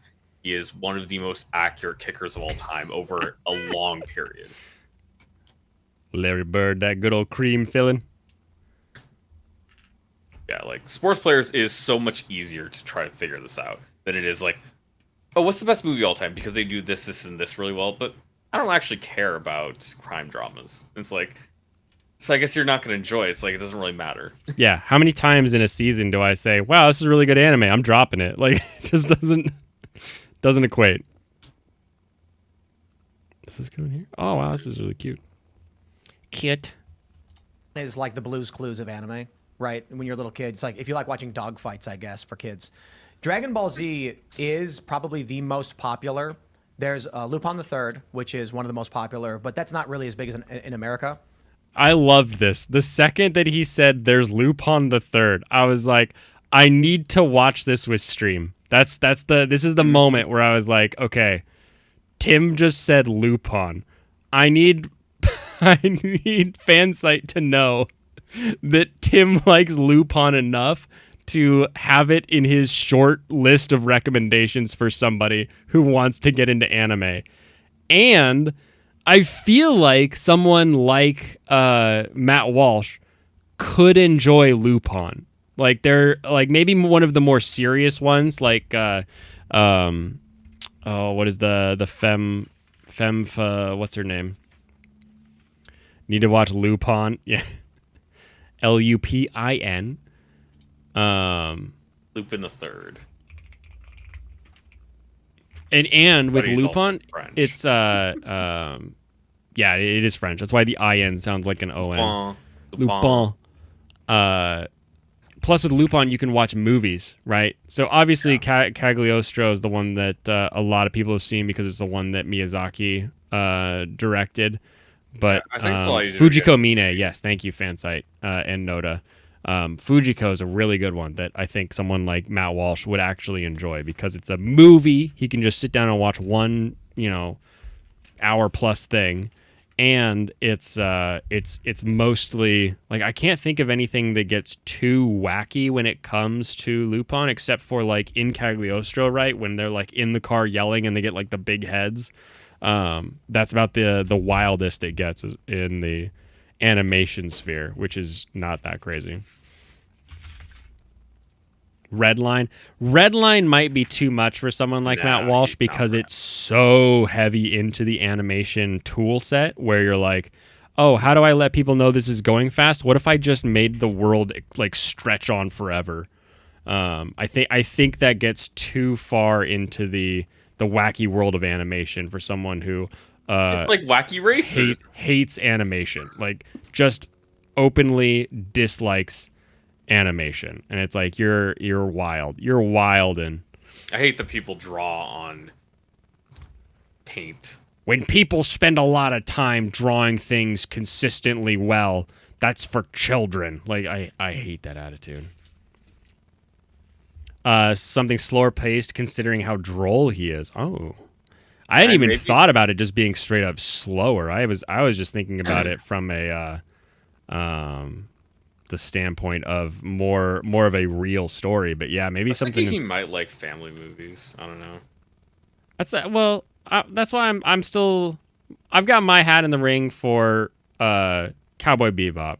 I think that's good as far as like characters go. It's good as far as a building story progression goes. It's got enough of that sort of old cowboy aesthetic that I think it would work for someone like him. There's always Also, techno- he's just a good protagonist that people would enjoy. Oh, for sure. And you can pick your pro tag. Like my dad always really liked Jet, whereas I preferred Spike. And it sort of just it matched sort of the archetype that we felt like. Walsh is a curmudgeon. I don't believe he would give any anime a fair shake. Yeah. No. Automatically suggested Miyazaki movies. I mean, again, the Miyazaki is getting so far into the wacky world of Japan. I don't know if that's a good idea. Porco Rosso is probably the one Miyazaki that I would be okay with saying, but he would spend the whole time going, well, "Why is he a pig? Why is he? Why? I mean, I understand the story is like well put together and it looks unique, but why is the main character a pig?" Like that is going to be his entire review, and you know it. D11. Okay. You go to Japan, there will be Lupin, Goku, Dragon Ball Z, the Dragon Ball arc. It's Actually, Tim, no. When you go to Japan, it's whatever the hot shonen is. Like right now, if you go to Japan, it is Demon Slayer, Demon Slayer, Demon Slayer. Maybe that's AC. If you're still here after our pyramid attack, you can tell us whatever the current thing is in Japan. But usually it's whatever the hot shonen is that is currently airing. Yeah, it's like whatever show is most popular. Porco Rosso, you watched with your father a couple days ago. I think it plays well with normies. Interesting. Is your father anti-animation though? That would be the only thing where I'm wondering. Matt would take any absurdity, no matter how trivial, and make it an issue. I had someone that I was showing Attack on Titan to, and they were so confused when Sasha's eyes turn red and she steals the potato and starts eating it. He thought that it was like a foreshadowing that she was some sort of monster, some sort of like werewolf creature, something. Because he didn't understand that trope of like the red eyes meaning you're getting just intense. That didn't exist in series and things that he had seen previously, which I found wild. I was like, what are you talking about? It's a visual metaphor. You know? It shouldn't be that weird. Yeah. Your mom likes Miyazaki movies. Really simple. You walk into a convenience store and see what promos going on. Yeah. There was the Family Marts when we were there with you, Angry, where it was Jujutsu Kaisen, I think, at the time. VTuber is plaguing Japan at the moment. There's a new VTuber! Everyone, I saw a VTuber reveal. It was a frog. It was frog VTubers. Ketomi or something like that. I watched like 2 minutes of it, and I was like, I don't like these guys. But I have finally acquired Oshi merch. I have now the Shy Lily Shaker bottle. I was gifted it by a friend. So now I have actual VTuber merch, and I think that makes me more of a VTuber fan than everyone else here. Why do you think I don't have merch? I'm just a thought, just a thought. I do. Wait, really? Dang it. Yeah. Dang it. Am I at least better than Mike? I don't know. We have frog VTubers now? Yeah. He has anything. Hopefully the water doesn't make him gay. I don't want those chemicals turning those freaking frogs gay. There is also 2 of them, and I was confused why one was purple. That didn't really make any sense to me, but I didn't really stick around. It's a poison frog? Yeah, like a poison tree frog or whatever. No, a poison frog. You also have merch? Damn it. Get rid of it, Blaine. It's just as bad as a Ouija board.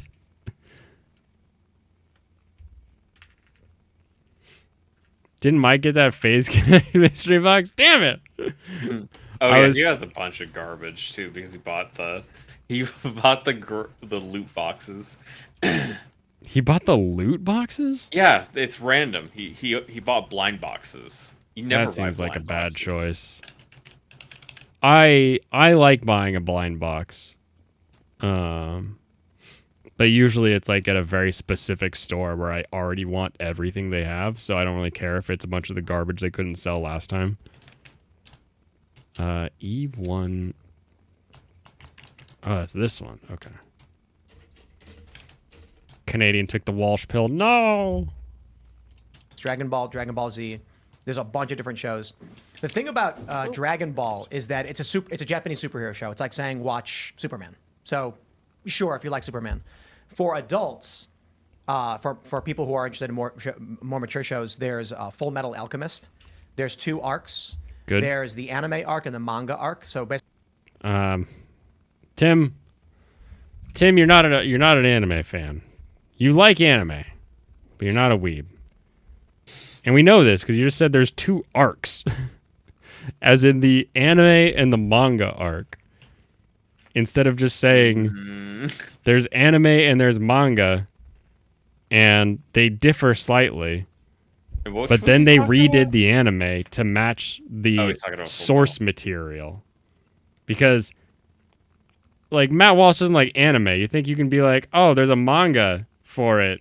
And he's going to be like, oh, yeah, okay, manga, got it. Like, you're talking to Matt Walsh here. Not exactly a paragon of listening or caring. When Coke and Pepsi have VTubers, they made it. Nice. Avi got you to show up. What is Tim getting wrong about media this time? Tim is working his damnedest. Okay?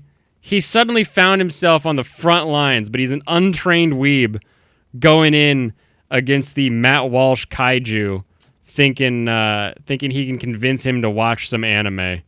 And he's kind of fumbling the bag here, but maybe he can pull it around. What he needs to say is just Full Metal Alchemist, a story about brothers who are messing with the natural order of things to bring back their mother and the consequences that come from that with a conspiratorial government that is trying to sacrifice the people. Like there you go. That'll get Matt Walsh a little bit into it. Demonic sacrifice. Tell him that. Yeah, they're performing a literal sacrifice from the higher ups in society. Mass human sacrifice. basically what happens is in Japan, someone makes a comic book, a graphic novel. Oh, yeah, okay. He goes back to comic book. For this series, halfway through the graphic novel, the writer went on hiatus. So the animated version went on and carried on the story in their own vision. The general premise in both is corrupt government conspiracy to sacrifice people to empower the government. It's an interesting premise. And have you watched NGE?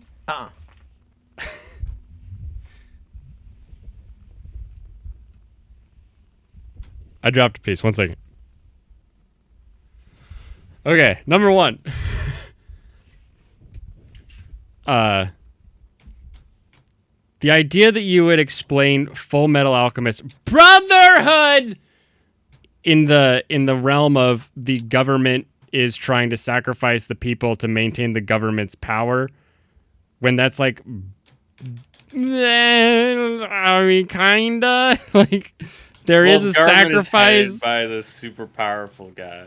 It's not strictly speaking the government, but like okay. And like, he's controlling the government, so like Palpatine. If Palpatine is like planning to destroy a planet, that's probably what we'd say, Yeah, that's a government.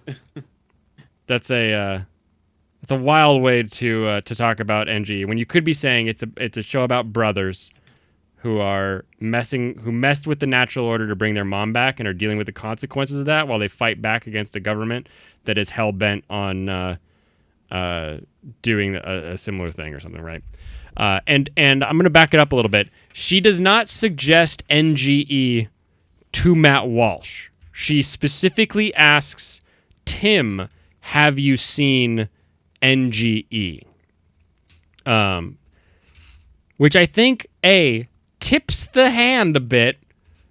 She's a bit more of a weeb than she lets on here in the like, oh, I didn't really like Attack on Titan. That was our first hint, was like, I'm too good of an anime watcher to enjoy the new. I have to let you know I didn't like this thing. Okay? Yeah, I didn't like Attack on Titan. The entirety of the chat is just people shouting anime, like Ichi the Killer, Robotech, Hentai, Last Airbender, Riding Bean. Maybe I should her up. There's all kinds of just shows that are Cowboy Bebop, for fuck's sake. Like, there Ghost in the Shell. Like there's so much. People are saying Ninja Scroll, Berserk, Shin-Chan. It's just a constant wall of anime suggestions. But let's go back just a 10-second or whatever, and we can see. We can see this because I think she is just asking Tim if he's seen it. In both is corrupt government conspiracy to sacrifice people to empower the government. It's an interesting premise. And Have you watched NGE? yeah, Which I'm not sure how to pronounce it. It's Neon Genesis Evangelion.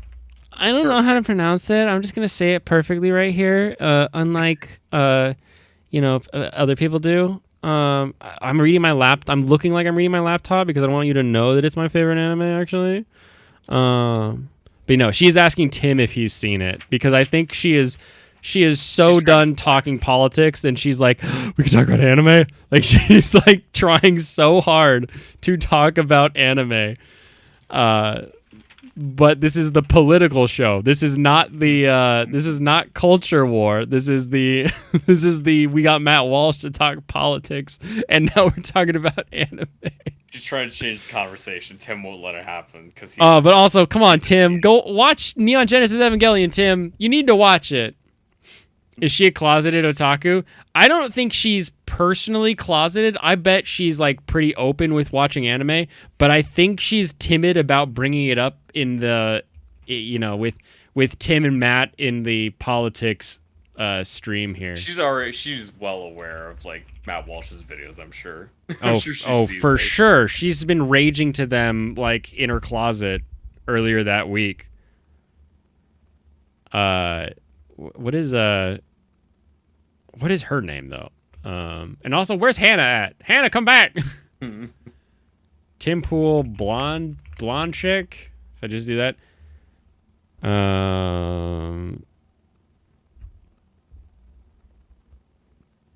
The only living Emma Vigeland. When I do Tim Pool, tiny girl.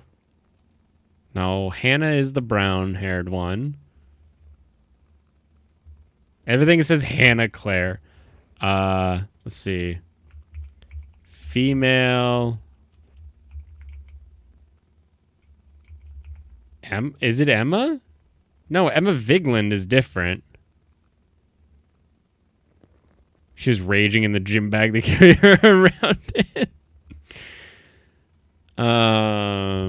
Co-host? Just look up whatever show she does. Is it in the... Maybe it's in the description here. Mary. Mary. From Pop Culture Crisis. Let's see. So this Bridgerton... Oh my goodness. Look at her.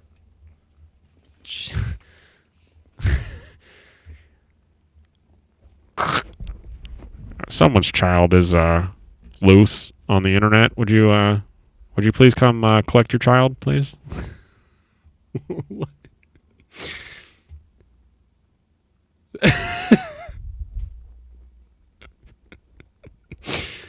What? She has a gamer girl room. Yeah. And the pillow on the Tim Pool chair makes it look like she has cat ears. Yeah. She does have cat girl headphones. Oh my gosh, Jemmy. The tiny bears in the background, like this is a design. This is a design. Yeah, you know exactly what she's into. Oh man, she cares about so much of this dumb drama shit. Do you remember the 80s? Do you? We How have old an are you? artifact from the past to share with you today. I doubt recently saw this she was clip that was resurfaced on X There's no of way. a PSA that used to run on network television. Why does she talk through the kind of like 60s Brittany and Venti, late except less 80s. annoying? I think she has a script actually. The way her eyes are moving, it feels very scripty, but it's not a negative. It's just a very interesting design choice. Hadn't noticed the Catgirl headphones. I wouldn't have asked about her being an otaku. No, it's a pillow in this photo in the Tim Pool one. I don't know if she personally has one. Show me transcript. Control F, old, age, born. It's actually before my time. I was born in 1986, but there's nothing great about. Hold on. Who was born? Was born in 1986, but the great thing about this type of culture is like just because it stopped in 84 doesn't mean that the sentiment that this lived under. How old are you? I'm so hold on. How old is this chick?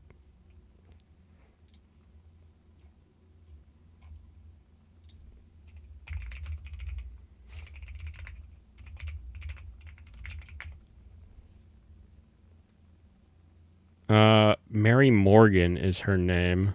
Producer, writer, and self. Mary Morgan. She has an IMDb. I don't have an IMDb. Maybe I need to get one. Do I just need to make myself an IMDb? Oh, she has a Timcast profile.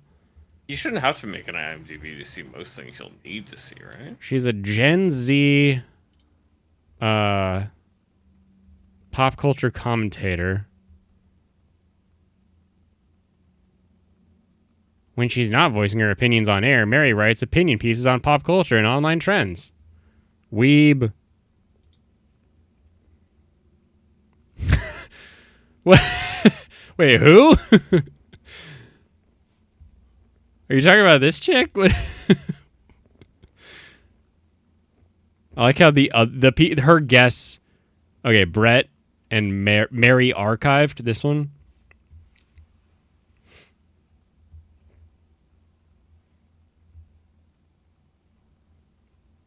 I don't know. Yeah, you don't really have a source on our age, so. No, I stopped looking for a second. Sorry, I got distracted. I'm just. There's no way, dude. I mean, I'm sure she'd explain it later in the. Oh, guess. No way. I found it. She's 27. Okay, hold on. She could be as old. No, this is wrong. This is wrong. This is a different person. This person developed something different.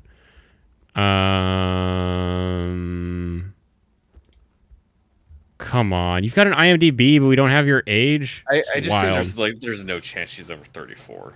No chance. Well, she says she's Gen Z, right? So she has to be like born in 2000. Yeah, she has to be at least my age or younger then.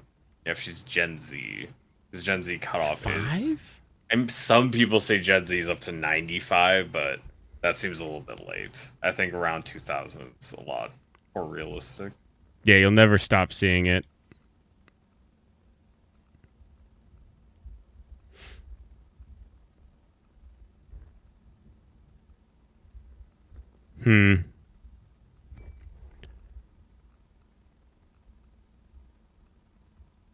God, this is the worst.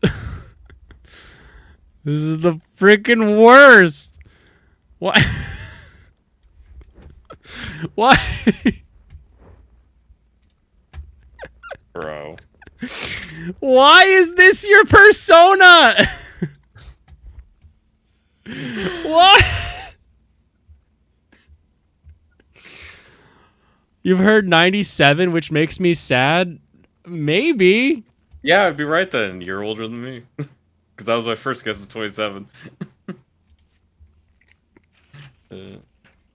Oh my goodness. Okay. All right. Back to it. Again, so she likes Evangelion. It came out the year before she was born. And she feels like she's a part of the old crew because she watched it. Born before the towers went down? I don't believe it. Not on your life. unless she's got some kind of baby fat injections that she's paying for so that she can maintain that baby lolly look that she's got going. I don't believe that she was born before the towers went down. I think that's very possible. Thought it was 96. All right, I'll take your word for it because I think it's easier to tell someone's close to your age. I think that's easier to do than trying to guess as to people that are younger than you. I think that's a lot harder. She looks pretty reasonably close to people I know. All So right. yeah, I don't know if she's that much. I don't know if she'd be that much younger than me. Tower baby, got it.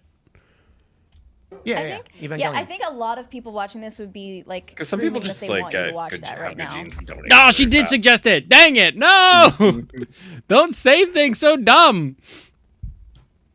If you suggest like one of the greatest cinematic masterpieces of all time to someone who objectively hates it because it's animated, all you're doing is creating another Ava hater in the world. It's all you're doing. She's too young to know better. She's like, I'll get him to watch this by suggesting it. Your powers don't work on Matt Walsh. He's got a wife with like 6 babies. You can't just be like, I'm just a little girl telling you should watch some anime. This is a pretty good show. You should watch it. It doesn't work. It's Matt Walsh, not your freaky fan base. Hey, I know you don't like movies, but you should check out Requiem for a Dream. Way ahead of you, bruh. Way ahead of you. Just like, yeah, what is the wildest movie? Well, you're not a fan of film? Maybe you should watch the, I don't know, the original Logan's Run. That'll really make you appreciate good movies, huh? Does he really have 6 kids? Yes. Yeah. He's got Matt he's Walsh, got 6 kids. Loaded. His first Jeebles. I think his first pregnancy was twins. Pop Culture Crisis star Mary Morgan won't say get woke, go broke. Oh. Explains her nuanced stuff. 22-year-old fights hard for free speech than mere. Okay, when was this written? So in August of 2023, she was 22 years old. Jemmy with the fingers of gold. Look at that Google foo. He got it, man. He got it. 2001. She is a tower baby. I threw it out as a joke. It has been true.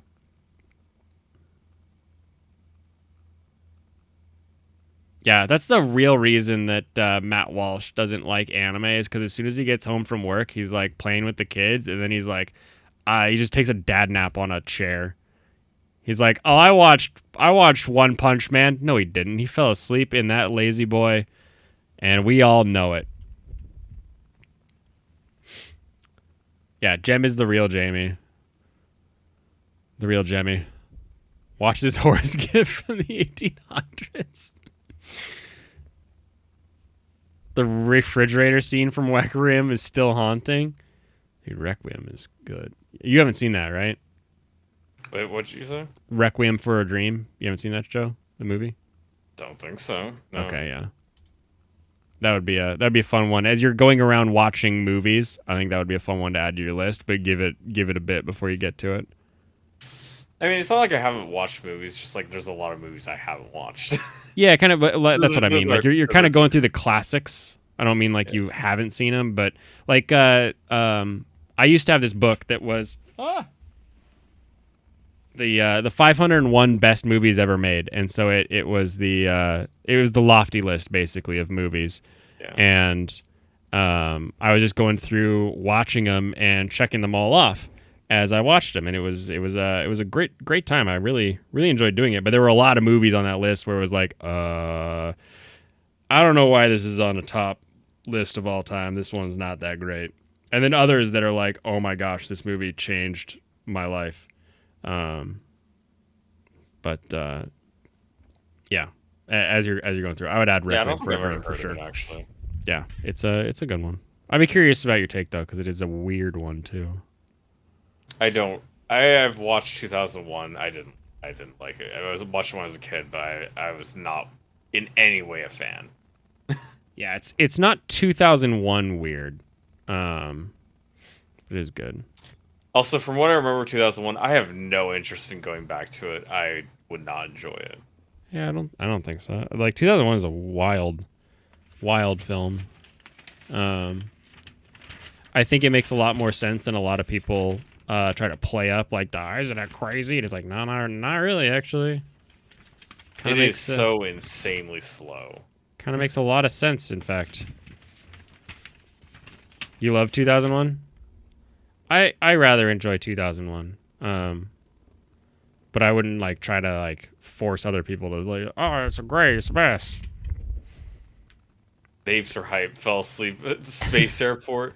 You fell asleep as the ship was like passing by the camera for the first hour of that scene. Yeah, it's only like 3 3/4 hours long. It's not that long. Not Kubrick's best. What do you think was Kubrick's best? Kubrick? I'm curious now. Kubrick? Stanley Kubrick. Let me see have I watched of his. Because I don't usually pay attention to directors too much myself. Because I liked The Shining, but I think I liked The Shining more from an acting standpoint.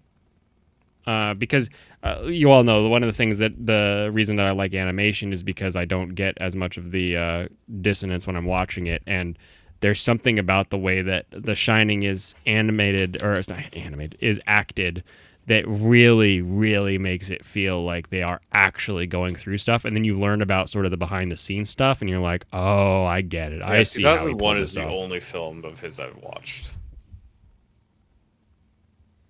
Personal favorite would be The Shining from Noda. Yeah, I'm in the same boat. Oh, also though, funnily, I think The Shining is a great film. I do not find it scary in the least. There is no scene in that movie where I am left going, oh, like terrified or anything like that. I think Full Metal Jacket would definitely be my favorite from him. I have a high belief in that. Yeah, Full Metal Jacket is fantastic. Just a fantastic film. But I just think the acting's just better in Shining.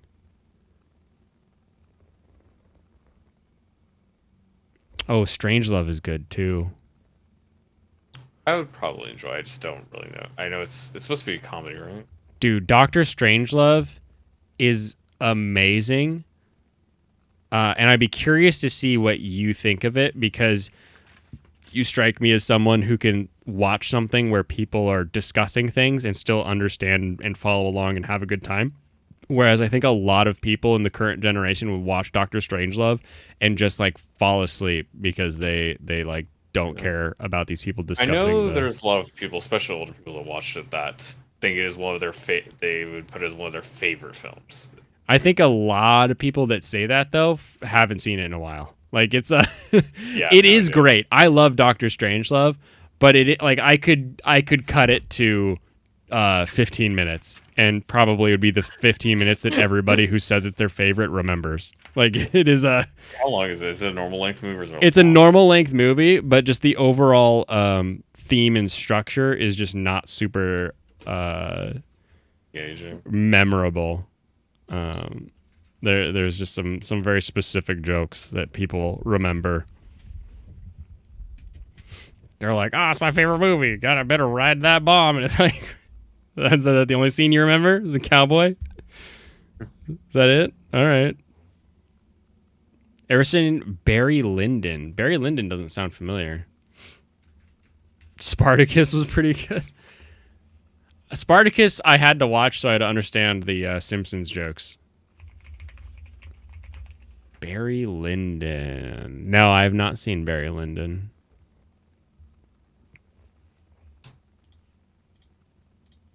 Okay, let's continue. Continue with our little blonde lolly here.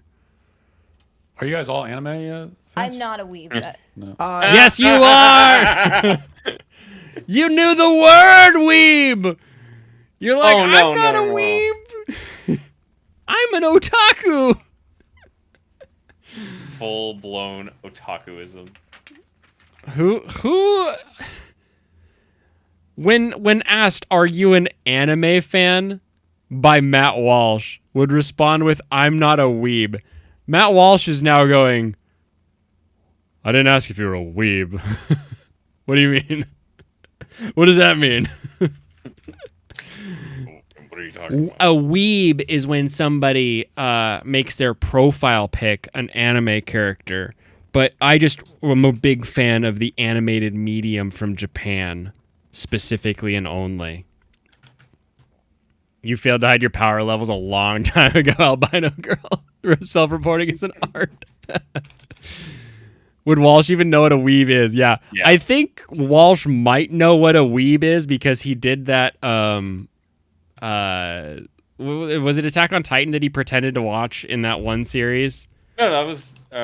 It was the One Punch Man. Wasn't that the only one he did? It was One Punch Man that he actually watched. I thought the whole thing was like a joke that he was like trying to watch it. And they play his joke, but he acts like he did watch it. I don't know how much he watched. It might have been just like one episode. But yeah, I think he did enough research in that to know the term weeb so that he could make fun of people for it. But I would not expect him to just be like, "Oh yeah, okay, you're not a weeb. So then what are you? The fuck are you?" All that differentiating between weeb and otaku and whatnot was cringe. I love it though. It's so. I'm not a weeb, I'm an otaku.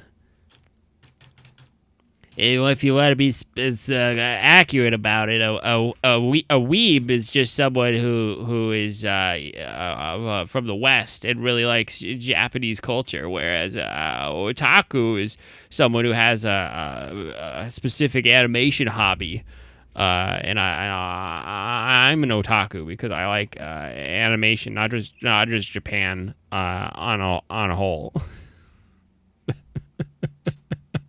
Yeah, definitely not a weeb though. Oh man. Unlike you, I watch kaiju while I'm eating, and as I lean down to take a bite, I hear them say "Mondai," and I know they're talking about the problem without reading the subtitles. That makes me a 5th level otaku weeb.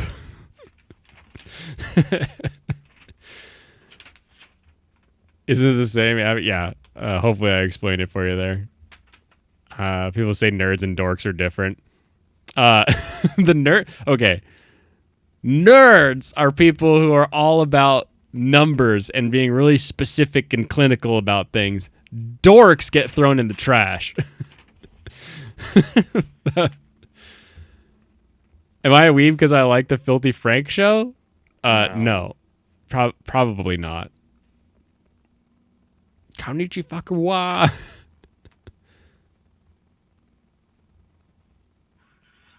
Oh, my phone keeps going off. That's what that is. C23 and 24. Nerds are autistic. Dorks are just to be punished by society. It just, I would probably argue that I think most anime is bad. It just is a handful. Really good job selling him on it. Yeah. I mean, most of it's bad. What do you mean most of it's bad? Like, I will grant you that like I don't watch 99% of anime, but that's because there's a bajillion shows out there. What do you mean most of it's bad? I would say most content is bad, and saying just like, oh yeah, most anime is bad, that doesn't say anything. It's like saying most YouTube videos are bad. Okay, they're Captain like nonsense. That doesn't help anything. Yeah. How about we just talk about the stuff that's worth watching, which there is a lot of. Like obviously this is not like a prepared thing that Tim is going through, but the appropriate response is there is a lot of anime that is designed for very specific audiences that you may not be a fan of, right? There is anime about trains. Pop Culture Mechanic has an entire month talking only about anime that features trains. Okay. So like there are very specific shows that you may not be a fan of and you would not enjoy those. But that does not make the majority of anime bad. Like there's lots of shows that I will never watch or I'm not interested in watching or it's not my cup of tea where it is not a bad show. Like it's just a wild thing to say. Anime about trains? Yeah. I'm a big fan of Rail Wars and I was familiar with Railway Galaxy Express 999. But yeah, he's had an entire month on the Pop Culture Mechanic channel every Sunday talking about various anime that involves trains. And I think it's two anime every Sunday. So it's not just like 4 anime that he had to talk about. Like I think he's got eight or more lined up that he went through. And there's also a thing where lots of like stories, just like before they get turned into anime, they don't have intended audiences in mind. The person just wants to tell their story, and it just happens to get popular. It can be about some random thing, like you said. Yeah, it doesn't have to make sense. It's just like, man, it's really well written, and a lot of people like this, so we'll adapt it. For sure. It's literally just, oh yeah, this was popular. Let's see. There's an anime called Train to the End of the World. I think my friends are watching. Yeah, it's this season, if I recall. It. Yeah, we're watching that. I am, at least. Are your friends named us? This has to go this direction. Did I accidentally get that right the first time? Oh, that's amazing. Dude, that is just Gunpla building instincts kicking in. Yeah, Asobi Sobase, workshop fun. So we're going to have 3 girls. One of them is an American transfer student. And they're just going to have the weirdest shit happen to them. They're gonna play after school. Oh, okay. Are they in a club? No. What? Why are they in school? Because they don't want to go home. Do they have bad home lives? No. Okay. It's like an anti. It's like all these answers are like anti-memes. It's like, what is the point of this? It's funny as hell. and it is hilarious. Yeah. Just crazy shit happens. That's what it is. Crazy shit. The anime. Full of really good ones. Death Note is probably considered to be. So you're saying most anime is bad? I say things like that, and they want to stone me to death for it. Right. No, you don't say stuff like that. You say all anime is bad. There's a very like. As much as I disagree with Tim, and I think Tim misspoke, I think he said things improperly. The way he says most anime is bad is not that all anime is bad, because Tim is literally saying these shows that are good. You said One Punch Man, and his response was, oh, so good. That was his response when you said One Punch Man. That is a difference between saying all anime is of the devil. Like, get out of here with thinking you are the same. He said satanic. Oh, true. He went even harder on that. And there's also the bits where he's talking about it's clearly not a joke. He just hates it. Like, you can say the anime satanic is a joke. There's other parts where he talks about, man, this is just like terrible. It's just like all garbage made for children. Another part of the annoyance on this, where he starts out by saying, because I never say anything with any amount of sarcasm, and then we're about to get, like, there's been a few lines here where it's like very obvious that he just doesn't like animation, and then he will literally say, I don't like animation. It's for kids. That's literally his point and his take on this entire thing, is that it's for children. And it's like, bro, like, you can say, oh, I'm sarcastic all you want, but you're not sarcastic about your meaning. You are honestly a hater of anime, which is fine, technically, because you're allowed to not like the thing that I like. That is totally fine. You don't have to like it. Don't call it satanic, because it is not satanic. That can be, a joke that we tell because it's our thing. But when you say it's satanic, that's our word. Yeah, that's our word. It's like you're allowed to say it, but you have to understand that when you say it, it's annoying. When I say it, it's funny because I like anime. So if I said anime is satanic, I could come at it from the joke of being like, yeah, anime has a lot of Shinto shit in it, and a lot of that's like got satanic demony things. Like there's little like Ninja Scroll is full on demon Satan stuff. Like there's a lot of Satan in anime. Like it makes sense. It's a fun joke that I can throw out. You can't throw out that joke. So when you say that, people are like annoyed and pissed at you. Like just understand what you're saying and how you're saying it. Because we just know he doesn't have any appreciation for animation at all. For sure. Let's see if Blondie can rescue. What's his tattoo? Does anybody know? That like PX thing that's on his forearm? Is that like X marks the spot where the penis goes? I think a little bit. It looks kind of like a sports logo, but I don't think it is. It really looks like a P on top of an X, and I just don't. Yeah, like a P on top of swords. Google, Matt Walsh PX tattoo, Catholic. It's Friday, so let's have a frivolous, all in apartment. How do you feel about tattoos? I have a better picture of it too. Chiro tattoo. It's Cairo. It's the Christos. It's an Alpha Omega. Oh, Catholic. Okay. There's genuine malice behind Matt's joke towards anime, no matter how much he tries to downplay it. Chi and Rho, the first two Greek letters in Christos, basically an early symbol monogram used by Christians. It's less prominent nowadays, but is used alongside the cross and the fish in the early days. The two smaller characters on the side are Alpha Omega. God describes encompassing all things. Yeah. Okay. Got it. His PX is actually Kre, which is a weird thing to write. Weird symbol. In Latin and Greek, yeah. Stone me to death for it. You were very obviously joking if we were talking about the same video of you responding to the question, right? Yeah, like, it was pretty obvious that you were joking, but I like the idea. This better be the biggest butt this little girl has ever pulled out of her ass. Because saying you were obviously joking to a guy who clearly hates anime, like, how do you not get it at this point, woman? Like, he doesn't like anime. He hates anime. His entire ethos dislikes animation. Because I've never actually heard him talk about, like, oh man, I really like this entertainment product.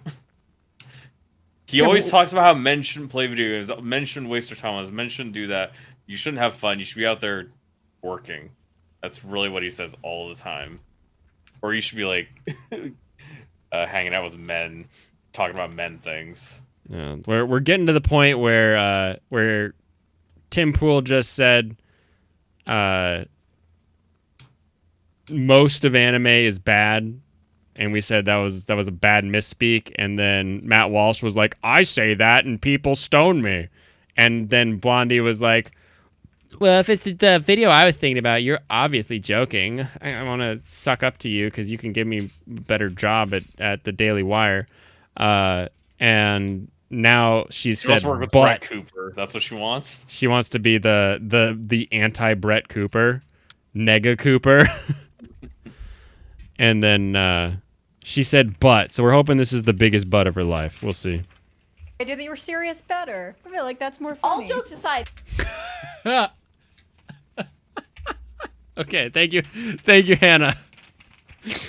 I'm gonna back it up here because I gotta put this sticker on. But I need to hear this little back and forth again. Your wife didn't know what Dragon Ball was for the longest time.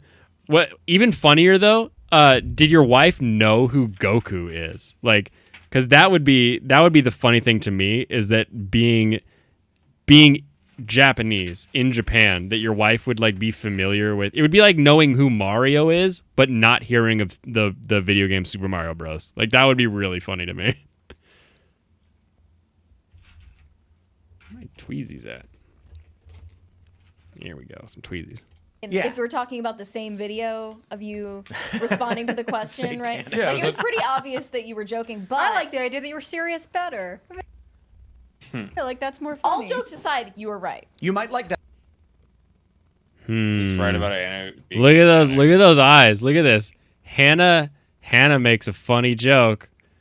Hannah makes a funny joke that, like, I like the idea that you were serious better. I think it's funnier that way because obviously he was serious. Like, Hannah knows that Matt Walsh thinks anime is demonic.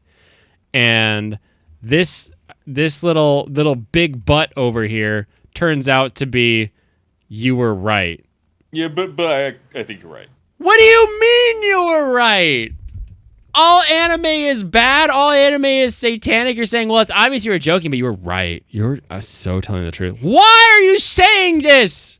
Why would you suggested Neon Genesis Evangelion to see if Tim Pool had seen it.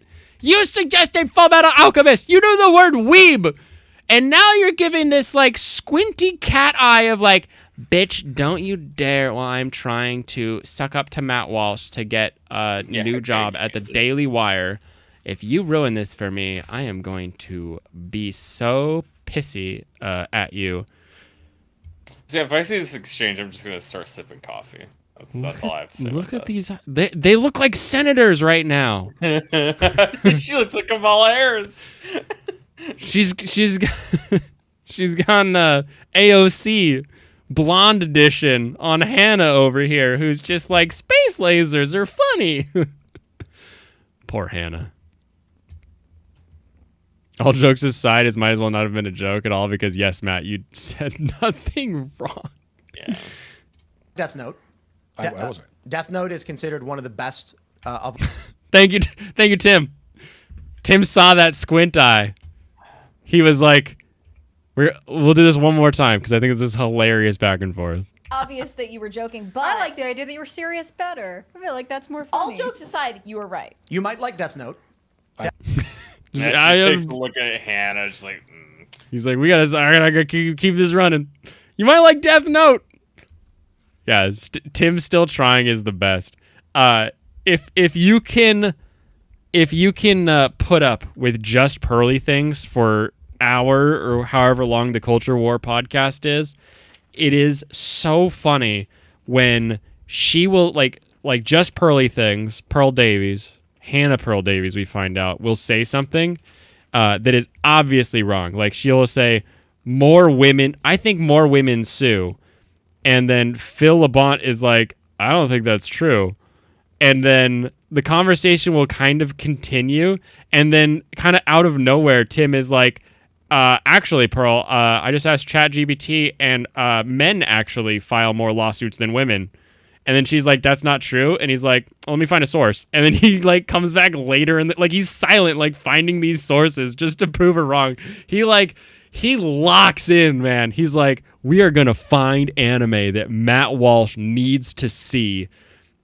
He's like, this is a male trait. We solve problems. Death Note, Matt. Death Note. You're gonna like Death Note. I know you will. A guy who gets the power to do perfect justice begins enacting perfect justice, but then is he morally correct? Like, oh, it's great. Like he will not fade. I'm gonna see a demon giving him a high school magic book called Satanic. It's true. Half a pallet of Nathan's hot dogs. Ooh, what's the matter? Hebrew National not able to export right now. Death Note is considered one of the best of all time. It's about a high school student who finds a notebook laying on the ground. Death gods, Shinigami, it's the Japanese word for Grim Reaper. One of them is bored. Most anime is bad. Death gods, Shinigami in Japanese, it's their word for Grim Reaper. Like, I love that. This is the one he's bringing up to Matt Walsh. Yeah, I think Matt Walsh, if he gave it a fair shake, could enjoy the concepts of Death Note, like the idea of, you know, absolute power corrupts absolutely. Like, it's a bunch of stuff that he just sort of inherently like agrees with and goes along with. Plus, he would have that fun sort of like, oh, it'd be fun to have a power fantasy where like I get a book that I can kill people with, that kind of thing, right? But it is just hilarious. They live in an extra planar dimension where they write down the names of people to kill them. I love Tim's explanations, man. Like, You should watch this anime. What's it about?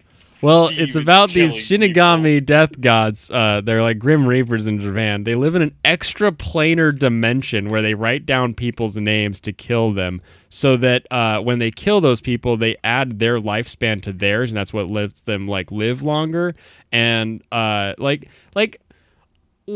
are you going to get to high school student goes mad with power? Like, we don't need all of the background on the Shinigami and the Death Note before we just say this kid has the... It's so funny. It's so funny.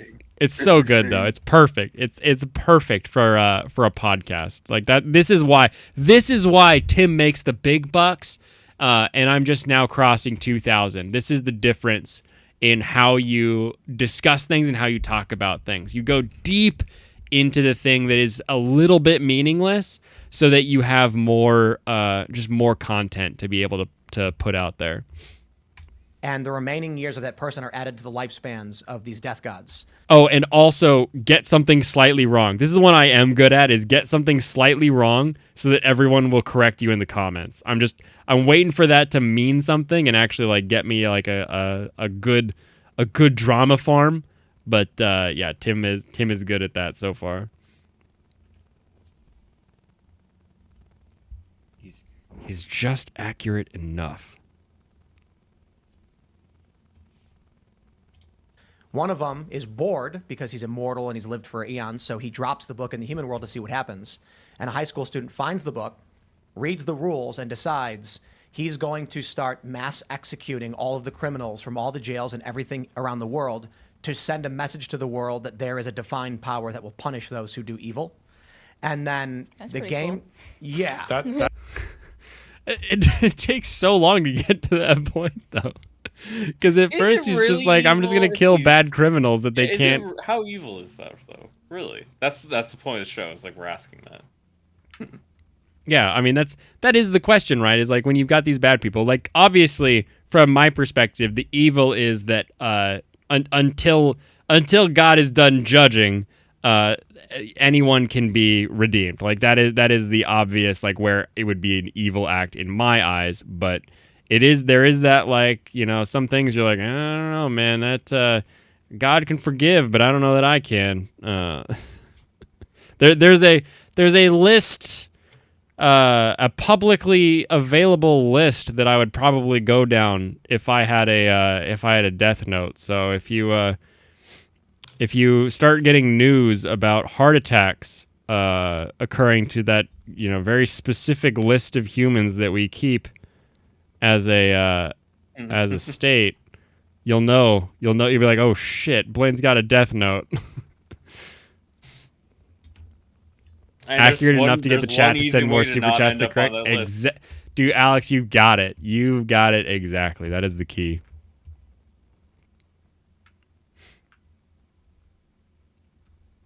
IJP still waiting for people to notice your slight mistakes in your videos. Make them bigger. If people don't notice your mistakes, make them bigger. If you write an ad and you forget a comma or you put in a semicolon, one guy will care.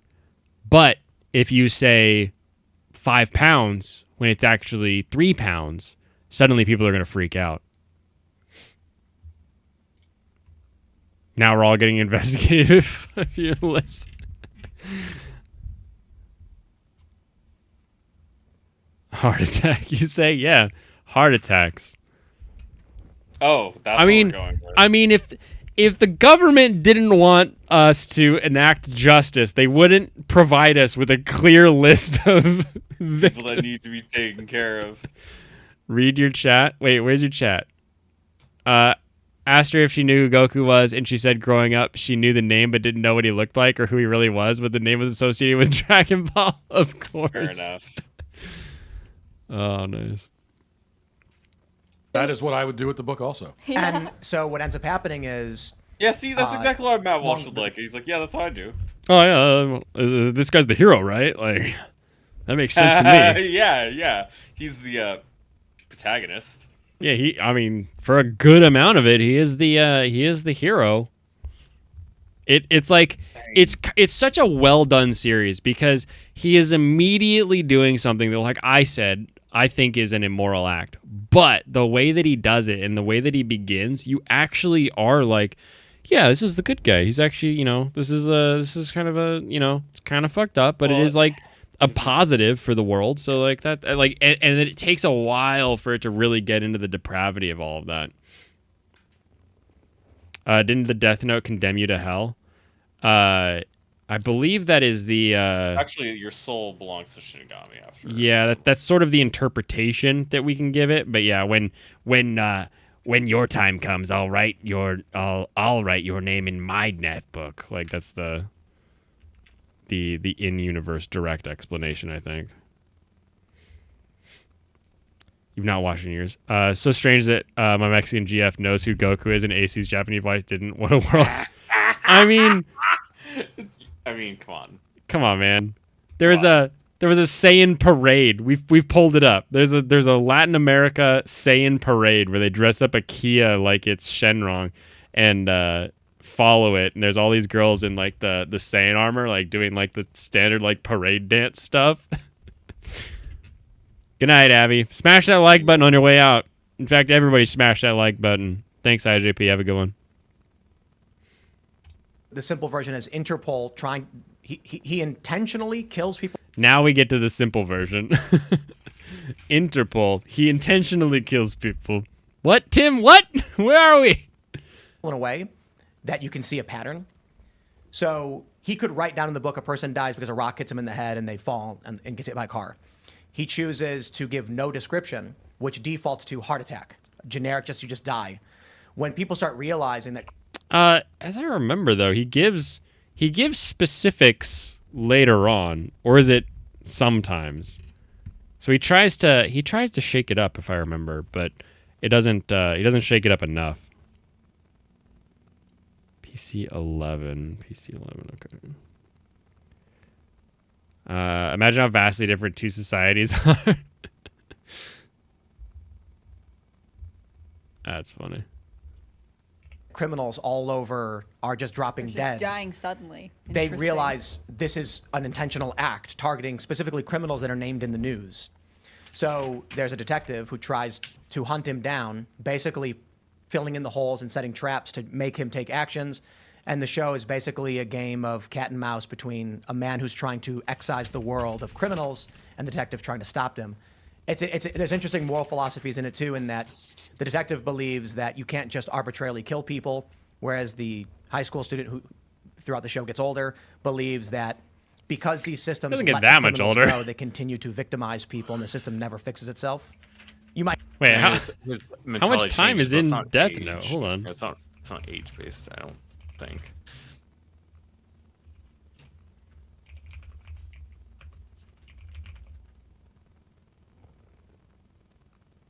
Oh, he gets is a 5-year time skip is how long it is.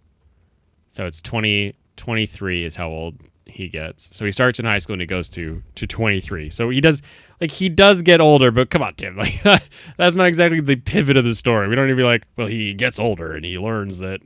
Come on. He goes from 18 to 23. I was still thinking a bunch of the same dumb shit between those 2 years. He does it a few episodes in about a few years. Yeah. I enjoy that. It's an interesting plot.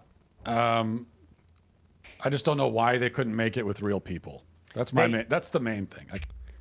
That's the main thing right there. He said it. I don't know why they couldn't make it with real people. That's the main thing. He can't do animation. That's the main thing. I can't. Why did you have to do it as a cartoon? Tim's just like, I mean, because it's anime. What do you mean? Like, what? Like, why is that the negative, right? Like, why is it animation bad? Why is that the place we're stuck at? He has no appreciation for art. Yeah, apparently not. Apparently no appreciation for animation specifically. Which is shocking, not shocking, I guess. It makes sense given his attitude towards it thus far. But it is just sort of like okay, so you just don't like animation. So why does that make it of the devil? Why does that make it bad? Like, I not big fan of sitting down and watching movies most of the time because I would rather watch an animation. But I still watch movies. I still enjoy movies. I can still see a movie and be like, "Well, that was a good movie," or "That was a bad movie," or "That was a unique perspective in this movie." Like I can sit down and I can watch the medium and engage with it. The idea that you would be incapable of engaging with a medium because of the medium itself is a little wild to me. Because his pa used the belt on him for watching Saturday morning cartoons too long. Could have done it with mediocre adders.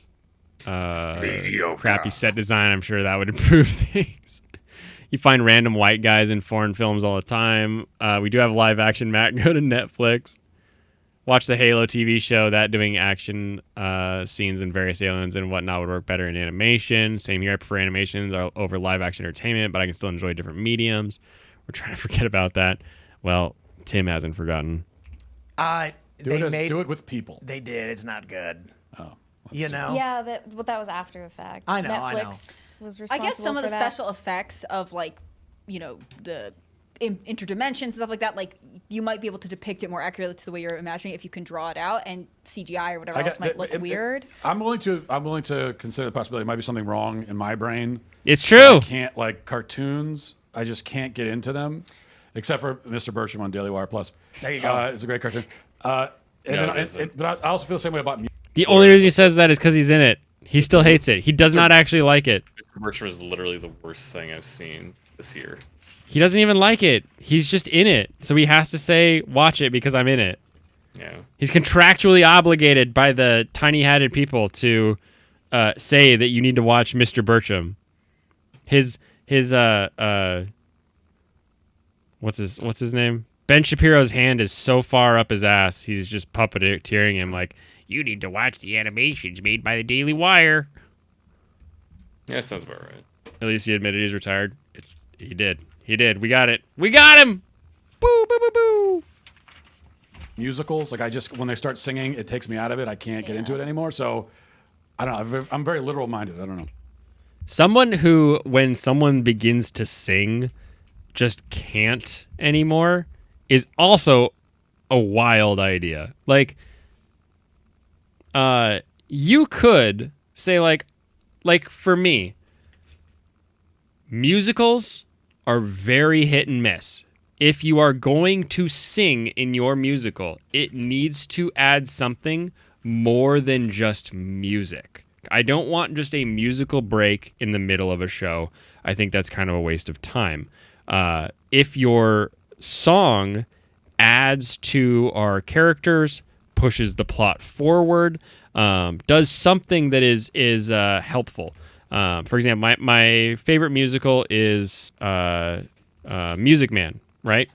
And part of the reason that I really like the Music Man is that in the musical, we're singing from the perspective of a con man who is trying to convince people that they need to buy all this band equipment and give him money to buy this band equipment, right? And so he's singing about 76 trombones, and he's getting all the people pumped up about all these things. So while we are singing a song about musical instruments, and it's kind of like, all right, cool, so it's a song about musical instruments and everybody doing their thing, but in universe, it's the guy doing his sales pitch that they need to buy all of this musical equipment. And the setup and the payoff and everything that goes along with that just works really well in universe as here's what the guy is trying to do. That makes sense. It adds up. It's really well done. Whereas like a musical that just stops and is like, it's time to just sing for a minute. I'm not a big fan of musicals that just want to stop and sing for a minute. That's like State Fair does that a lot, where they're like, wow, this was a really fun clam bake. I'm glad we all enjoyed this clam bake. This was a real nice clam bake. I'm really glad I came. Like the song is about the fact that you liked it and you gave that information to us in a couple lines. Like, who cares? It's like, yeah, it doesn't feel like anything's happening. It's just annoying. Yeah, it's just like I know it was a nice clam bake. You just said that. You don't need to sing about it. Pick a Destiny, fantastic musical. Literally a musical about the music. That's amazing. Matt Walsh looks like he could be my father. He looks so nothing like my actual dad, though. Like, I get the joke. I get the joke. Glasses, hair, the shorts, shoulder width. I get it. It's funny, but it is pretty hilarious how he looks nothing like my father. How does he feel about songs in general? I don't know. Maybe he doesn't. He only sings hymns. Maybe that's his musical beginning and ending. Don't put that on me, Angry Canadian. Slander of the night. Sound of Music is great. I have relearned to enjoy Sound of Music. It's also probably the reason I hate rewatching things. When I was in elementary school, we had music class as part of like our elementary school, and Sound of Music was that teacher's favorite movie, and we watched Sound of Music every year because she was the music teacher, like from first grade through sixth grade. Multiple times a year, we would watch Sound of Music in that class, rather than recorder or singing or whatever else we were supposed to do in music class. And I just hate that song, or hate that whole musical. Drives me nuts. Probably why I hate rewatching things, and it's also why I'm not a fan of that musical specifically. Is he wearing New Balances? Maybe. I don't know. Does Matt Walsh have good shoe game? Let's see. Matt Walsh shoes. I have never looked at Matt Walsh's shoes. I've never seen his feet in my life. My guess is it's just a loafer. Or maybe he wears like Timberlands, like he's trying to be cooler. Just a brown leather shoe. In like every one of these photos, it's like that brown leather shoe that you see at every Nordstrom rack you've ever been to. Kind of a boot-like brown leather shoe too. So he's got a couple different types of brown leather shoes, but they're all brown leather shoes. Matt Walsh should probably say people shouldn't get into the trades either if they're actually enjoying it. They should. Don't forget the They dad should bod. find whatever job they find most miserable and make sure that they make that their life. So they can make only more do what people you hate. miserable. So that breeds character. Bill's character. Oh man, I can hear that. That dang. I've got a bunch of audio stuff that I'm selling on Sweetwater now, microphones and shit, because it's super easy to sell stuff on Sweetwater. And when you sell it on Sweetwater, you can check a box that says "sell for gift card," and then you get 100% of whatever you sell it for. Oh man! So I need a preamp that doesn't suck like this one, that actually has a ground, and I found the preamp I want. I'm like, okay, I got this one. So I sold the first one. I sold the first little thing. So I'm $100 into it. I need just a couple $100 more. And I've got a bunch of microphones and other things that I'm dumping right now. So I'll be fixing this audio even more so soon. We will see once you fix it. Yeah, once I get that new preamp rack, then we'll know. I'm getting the 286. It's gonna be beautiful. With that takes, stay far from Macross shows. He best shoes in the universe. Would mow again. I need to try a pair, see what that's like. He doesn't like hymns, but can't bring himself to say so. Matt Walsh is a poster child of the rigid conservative who doesn't believe in the arts and thinks everyone should just go into a trade. We talked about that just now. Matt Walsh thinks everyone should go into a trade. His job is talking all day. Shoe fetishes detected. You know it. He's right about going into the trades. The idea everyone should be working all the time seems hypocritical coming from a pundit. Get a real job. True. So one thing I would say for kids, like when I was younger, the anime that I watched and the reason why it's so popular is the through line for most of the most popular shows is a kid with no natural talent who knows that in order to be the best, he has to work as hard as possible to earn his place. So Pokemon He did just this like me, miserably. Tim. First of all, Pokemon's a weird show. It's where they dogfight, basically. And the kid, Ash, loses every single time. But a few examples are My Hero Academia is popular right now with like teenagers and young people. Naruto was huge. That story, that whole anime. ended. They're doing a continuation. And then you have Black Clover. The general premise, Naruto. All right, I'm Tim Pool, and I'm trying to think of all the shonen where it's some kid who is going to work hard to be the best. Naruto and Black Clover. Naruto and Black Clover. Did you say My Hero too, where the protagonist gets literally just picked to be like, oh, I like you, so you're going to get my power? Like, you kind of. It's a bit of a nepo baby, if you think about it. Oh, Jeebles, that sticker jumped. That was weird. Big jobs like streamers should be reserved for people who value those jobs, like you, Blaine, right? Yeah, it's me. Yeah. I value this job. That's why you could tell that I'm here all the time. That's why you dedicate your life to this moment. Yeah. Everything in your life has been leading up to this moment. Building a Gundam on stream while watching Tim Pool. Oh gosh. No, I'm very excited. I'm upset anytime I miss stream. I really am. I do quite enjoy it. So just know that anytime I hit that button that says no stream tonight, and it's not a pre-planned thing where I'm not on a vacation. Well, you said you hit the button. So, I mean, you're already prepared for it ahead of time. Well, like the enter. Like, I hit enter on that tweet, right? That says, like, no stream tonight. I like how you'll tweet that, but you won't put it in Discord. Do I not? I thought I usually stayed on the announcements page. I did yesterday, I thought. No, I'm pretty sure you didn't. Oh, that's because it was pre-planned. I had announced it on stream on Friday, so I figured everybody knew. You didn't stream on Friday. Oh, never mind. I announced it on Thursday. Oh yeah, I was pre-planned. I announced it on Friday. You didn't stream on Friday, Blaine. Dang it. Hey, what's up, you Sparkles? just yourself. That's all it is. That is. Just know that I hate canceling stream more than you'll ever know.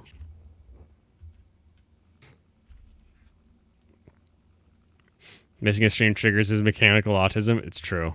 And it's also, the other thing too is if I am missing a stream, it means that something else has become a problem that I need to fix. Like that is probably the bigger issue. You're not actually taking time off. Yeah, it's not like, well, you know, I could stream, but like I could also finish watching this show. Like, okay, I didn't stream on Friday. How much anime did I watch this weekend? None. I watched one episode. I watched a single episode of Kaiju number 8. That's all I watched. That is what I watched from Thursday to today, okay? I took off on Friday, and I wasn't here on Monday. I wasn't gone, like, having a blast. I had shit to do, but, like, you know, shit's coming together, so I am happy. I'm happy that work is getting done, but I do hate not streaming. I really do. I could stream or I could put out this house fire. Yeah. Bro, there was literally a fire on the freeway near my house. Like and like my house is like close enough that like the smoke is like wafting up the hill, and I was like, oh my gosh, I saw it on my way home, and all I saw was like black smoke in the area of my house, and I was like, oh like, no. Oh my god. God, no. A kid who's a loser and is made fun of wants to be effectively the president. He wants to be the greatest warrior. He's a ninja. And he struggles and works as hard as possible with no natural talent, is made fun of and ridiculed, but he never gives up and eventually becomes the best. Black Clover is a kid who's born with no magic powers in a world of magic, so he trains himself to become as physically powerful as possible. And then my favorite point of that story is when he enters the magical tournament, they are mocking him like, you're weak, you have no magic. And then he's so fast and strong that he knocks a guy out in a single punch. and then proving that you don't need to be, that you can earn your place. You can work hard to accomplish it. I love that. Yeah. Someone told me to recommend Peppa Pig. All right. Anyway, like the chat's blowing up with people being like, "Watch this, watch that." This is the longest I've ever talked about anime in my life. And it will be Me the last too. time. Yeah, probably. All right, let's grab some more. Super chats. Liar, you blonde liar! Me Blood liar bull. I also don't talk about anime for this long ever. Yes, you do. Her first email was Sailor Venus. What's the girly numbers? 57522 XX at gmail.com because she was born in 2001. So like she actually had a Gmail as her first email. Yeah. Oh man, that's crazy. Yeah, I'm playing Yakuza right now, and I just ran to Majima under a cone. Dude, Majima Kiryu-chan is that is the best. He's like, that's the construction one too. So he has like a hat on, doesn't he? Yeah, I mean, he's just. What happens is like, yeah, Kiryu's like, it's not really a very good surprise attack. If I knew you were going to be under the cone, like I saw this coming. He's like, yeah, but doesn't that just mean the fight's consensual then? Dude, Majima is one of the best characters. You walked right into my trap. The only reason you lift this coat is because you knew I was under here. You knew that you would fight me if you lifted it up. Thank you, Jemmy. It's the perfect trap. Did Tim forget about his anti-magic sword?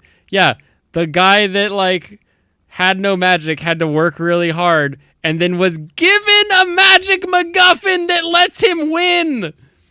Like, there is anime about people that, like, work really hard in order to succeed. That is true.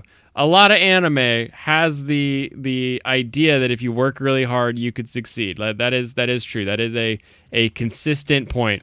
But, like Naruto, I think you got it. Black Clover... I'm gonna be the next Hokage. I don't think that's it, man. That's, it's definitely a... I suck, but I got magic MacGuffin. Like it's sort of an isekai in that sense, where it's like you go from just being a loser to a loser that was given a special cheat power. That doesn't mean you necessarily worked hard. It just means that you happened to like get it. If the anime was working about hard to succeed, then Rock Lee would have been number one. Mm-hmm. Rock Lee wasn't number one. Rock Lee didn't get a free Fox Spirit Champion in his body, okay? Yeah, okay, because he didn't have the Fox. And then also, Rock Lee got what he wanted, okay? He wanted to be Guy Sensei. That was his goal. So he achieves his goal. His goal just wasn't Hokage. Yeah, his goal wasn't to become the next Hokage. So if Rock Lee was like, I'm going to be Hokage, it would be Rock Lee's child's name instead of Boruto. I mean, yeah, what if Rock Lee said, I'm going to be the next Hokage, and then he just, like, murders Sasuke, so there's no more competition between him and Naruto? I think that would fit his character. Rocks it out, Rock Lee. He just rocks him. He rocks his face off. Rock the Casbah. Rock the Casbah. Show me don't like it. Do, do, do. Rock the Casbah. What is this one? B14? No, I need this. I need B14. I wonder if my Lotus Notes email still works. I'm okay with how Naruto ended up. Man, those fight scenes were amazing. Amazing fight scenes. B13 and 14. So I think that's the end of the clip. Let me just double check. Kribbits says. Yep, that's the end of that one. So. Yep, that's the end of the anime talk. They never talked about anime again. And then they never talked about anime. Shayla Ku, but they also proved Neji was right. Stop your juddering. Stop. Gosh, stop! I hate it so much. I'm gonna hear it. I know I'm gonna hear it. Maybe nobody else hears it, but it drives me nuts. Like a pirate. Just Is somebody playing on the Move PlayStation? No, it's just a like a. I didn't hear anything. Oh, I'm so glad you can't hear anything. It is like the most annoying jittery noise on the planet because it's just getting some backfeed from the amp and everything, picking up various electromagnetic signals throughout the system. But as long as you can't hear it, I guess it's okay. But man, if I'm not mad.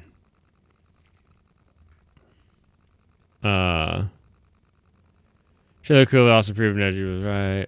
You're not winning a fight with generic ninjutsu since Chi-Ro was brought up. Is this a papal thing? What am I about to click on here? Oh, nice. The Unbiased History of Rome, Constantine the Great opening. What, pa? The best thing about Yakuza is being able to beat people up. Dude, being able to beat up random people on the street like this Dine and Dasher. I just saw him run away from not pay his bill and just gonna beat him up. Yeah, just go kick his ass. The Nouveau Riche, I think, are my favorite fights. Just because you're like, fuck this guy. Yet. You haven't gotten one yet? Okay. Yeah, I hadn't unlocked yet, but I can. I probably have enough points. I just didn't go down and spend them because I saw that was an option. Yeah, the Nouveau Riche are just the like. Anytime you've been walking down the street and you've been like, man, that cockbag needs to get punched. Like that's who the Nouveau Riche are.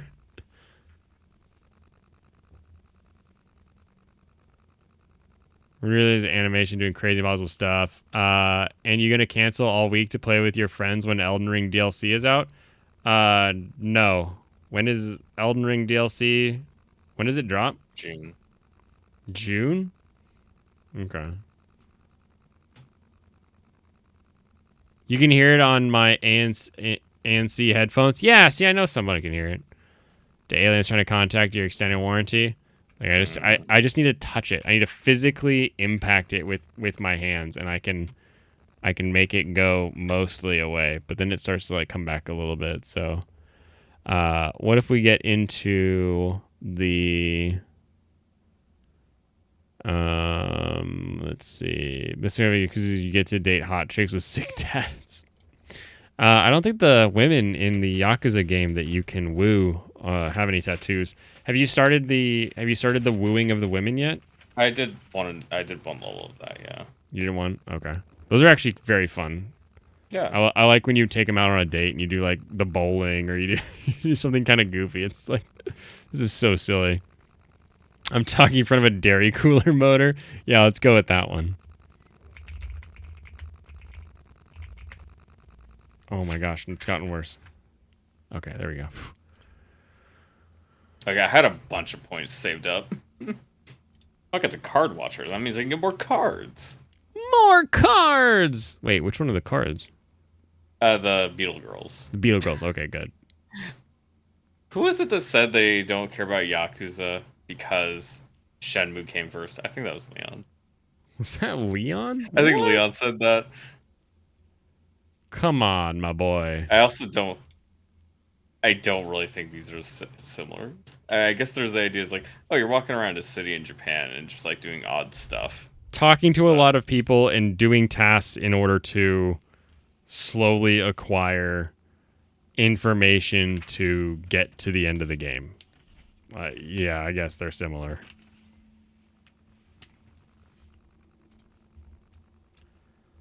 Lee's your favorite character. I hope it is still alive. So is either Leon or Lofty?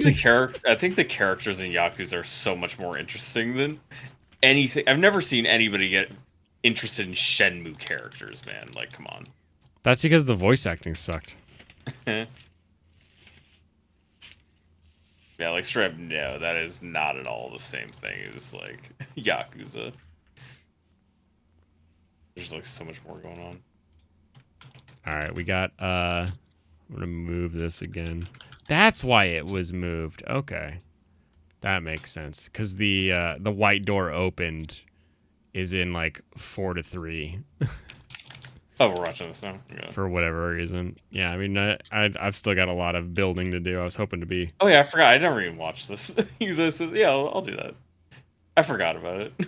You understood the Yakuza stuff on that Tokyo Vice show much easier? Nice.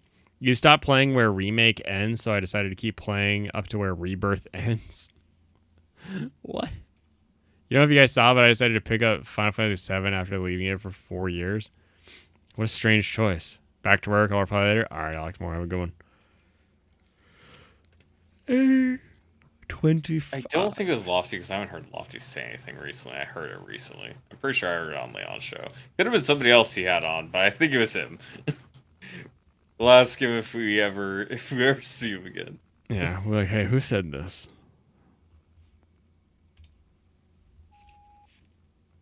Yeah, this is great. Other than the one fight we had, or in the batting cage against Majima, which was total bullshit. Just terrible, terrible fight. The batting cage fight? Yeah, that was fucking horrible. Like, genuinely one of the worst fights I've had in a game. Because he just had, like, so much health, and you just couldn't attack him. You just had to wait, and then you could hit him, like, twice, maybe. Because half the time he would just dodge anyways. Yeah, it was awful. I'll have to look that one up, because I don't remember a Majima that was, like... Because the rest of them is, weird, like, dodgy fine. Fight like that. Because, yeah, he just, like, has this combo, and he just doesn't stop. And you can't attack him during the combo. You just have to wait, because if you're behind him, you get hit anyways, because he's going to hit you with his stupid bat. You know, the FF7 remake was a completely different story. No, I'm pretty sure they're, like, the same story with minor changes.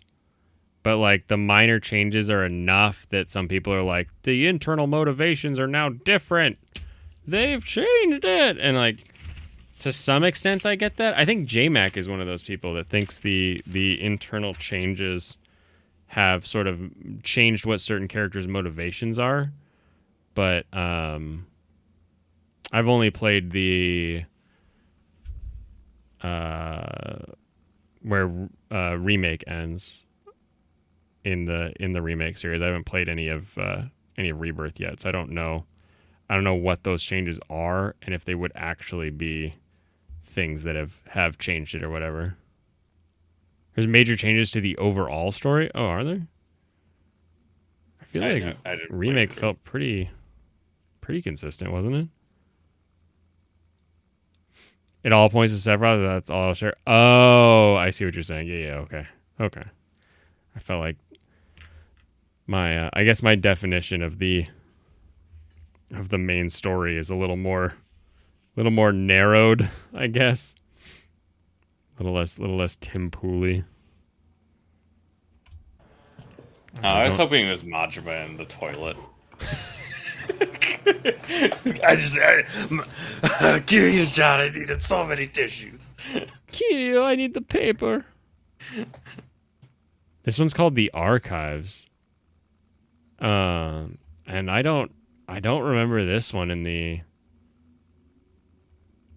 that big compilation, but this is good so far. We got just like a little bit of light. We're going downstairs. Everything's super messy. It's wild because like I've been in Seattle. We've got some buildings that have been sort of like sold and you know they're not going to be the same thing anymore. Actually, I have a sign from one of them. It says Log Loaders on it. LOG space LOADERS. I don't really know what it means. I think it was just an old like delivery kind of a thing that had logs, and these were the log loaders stayed. So I have this funny plastic sign, but running around these buildings, it is a ton of fun, and I'm immediately back there, like going through these buildings where you're like having a blast. Then you turn a corner and you're like, oh, I feel like there's someone here. There is something else here. I am not alone. Yeah. This Avi is called White Door Opened. It's from a YouTuber called Tex Moon, and it is analog horror. What we understand so far is that there is some kind of creature. There's also what is it? There's planets in the solar system that have different labels and names. There's like the oppressor and the gateway and all this kind of stuff. There's a pyramid that they found in Antarctica that we used a shard that we found in the ocean to sort of get power from, but then all of a sudden it like exploded or something came from it. There were a bunch of creatures that were located like under the water. Like we saw just a bunch of their eyes. They looked like the the umibozu from Japan. There's sort of a red mist that appeared in Poland that came along with a lot of these really long, they're like humanoid shapes, but like super long and weird looking. There is a company called Lutanic that is trying to get people to use something called Heleucid. And that's about it as far as my quick review goes. I don't exactly have a Wendigoon style breakdown in my brain just yet. But I have a feeling that there's many more videos, so I'm sure we'll get more context, but I love these types of analog horror because again it zaps me back to being a kid running around Seattle in these old abandoned buildings.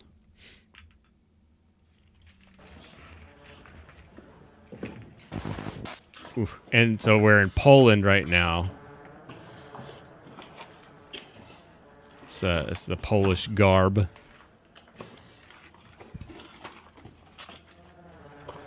God, what is that noise?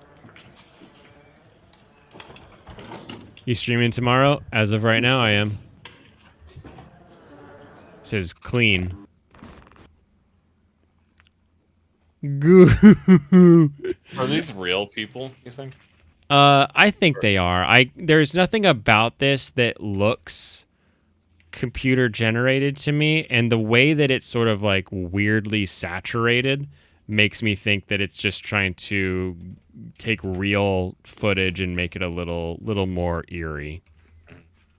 But there is also just something sort of off-putting about somebody wearing a gas mask, and just like look like even if it's your friend, he puts on his mask and you're just like talking, like there is just something weird about someone in a mask. You're like, ugh. Want to talk about the new Paper Mario game, especially the trans convo around it? What? No, the Ghost again? They're back. What's Just because Gunpla? like, Gunpla's Gundam plastic. That's what these model kits are. Tomorrow's Waifu Wednesday. That is true.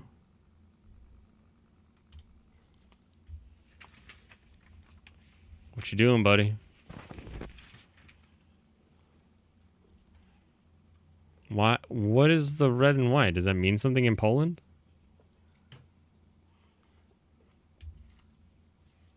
Oh, what's the Gunpla I'm making? Oh, I'm making a Turn A Gundam. Turn A Gundam.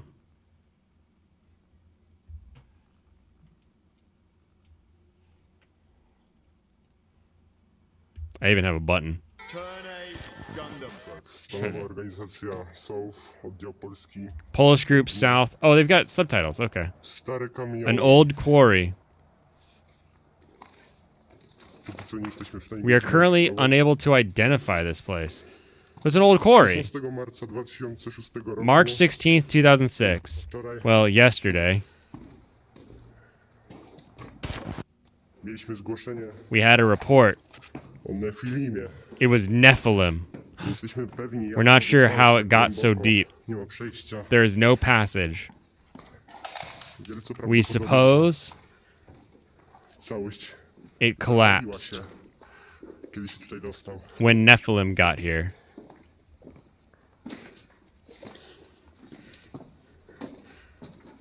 Dnia 17 marca On March 2006 17th, roku 2006, zabezpieczamy teren we're securing this area.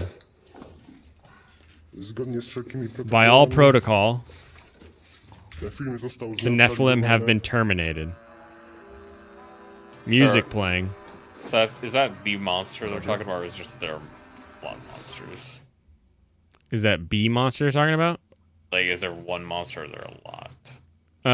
So I think the Nephilim are sort of like a race of monsters, but I don't know the extent to which they are out there. Like, is there one doorway and a couple of them come through a lot, or is it like Mandela catalog and they get There's, like flood in. they're just flying through the ports basically?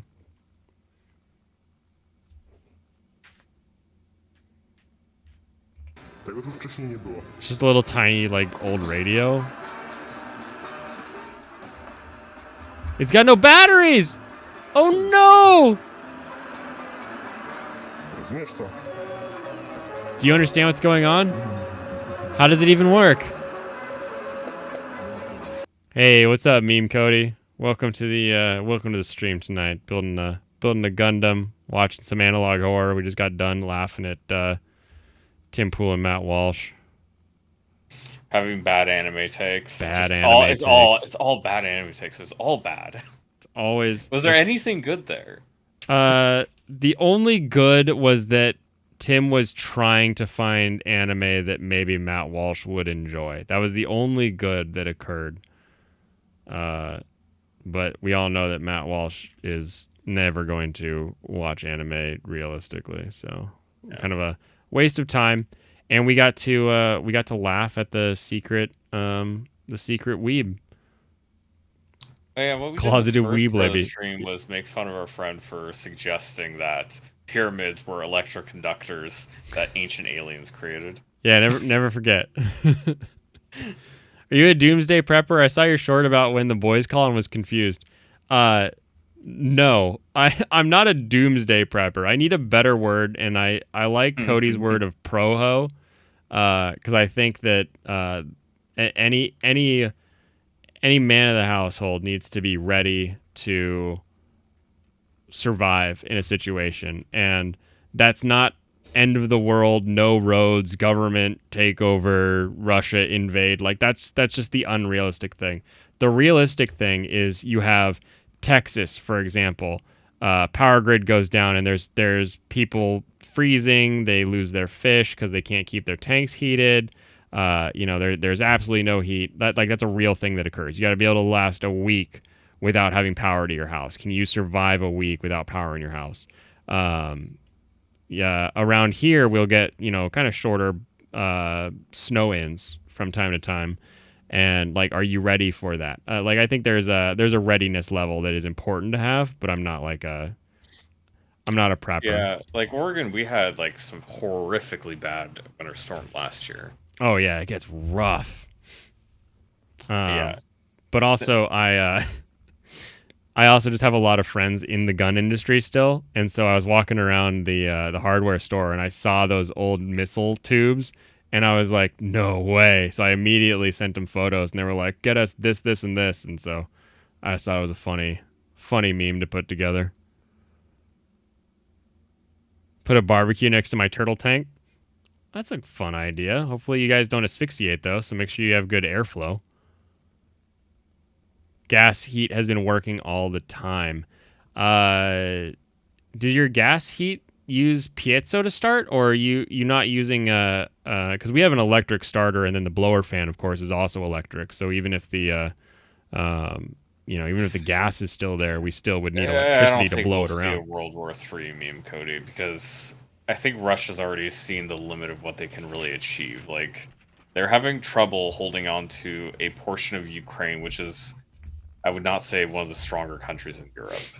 Were you in the gun industry? Yes, I was an international arms dealer. Legally. Yeah.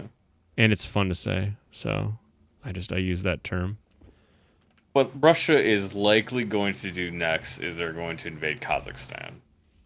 Russia is going to look for whatever small victory they can pivot to that will give them legitimacy in the face of their people. That is the ultimate answer when you're looking at these sort of like mini power plays, where Iran's like, we got to look legitimate to our people, like we're fighting hard, so we're gonna launch missiles over at Israel. Here's the missiles we're launching. Look at those missiles go. Oh, they got them. Damn. Okay. Well, we tried.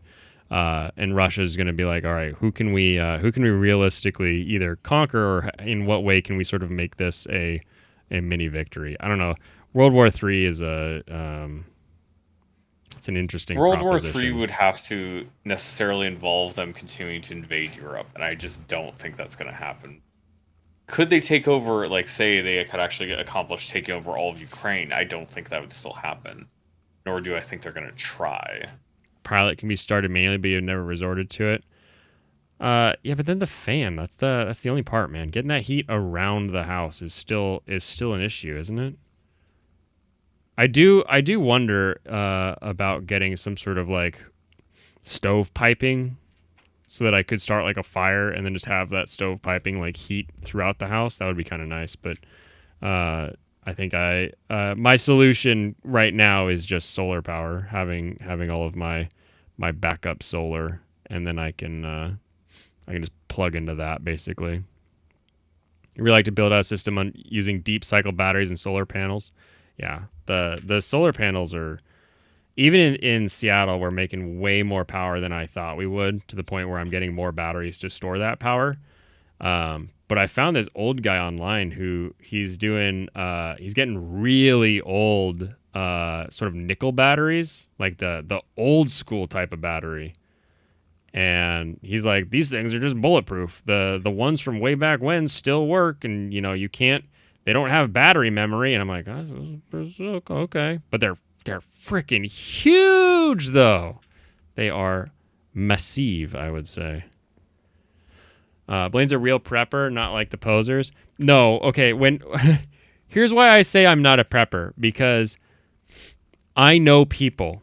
I know the names and locations of people who have chicken coops, and those chicken coops have pathways to go over pools, and those pools are full of fish and plants, and the chicken poop fertilizes the plants. The plants are eaten by the fish, and then the fish are fed to the chickens.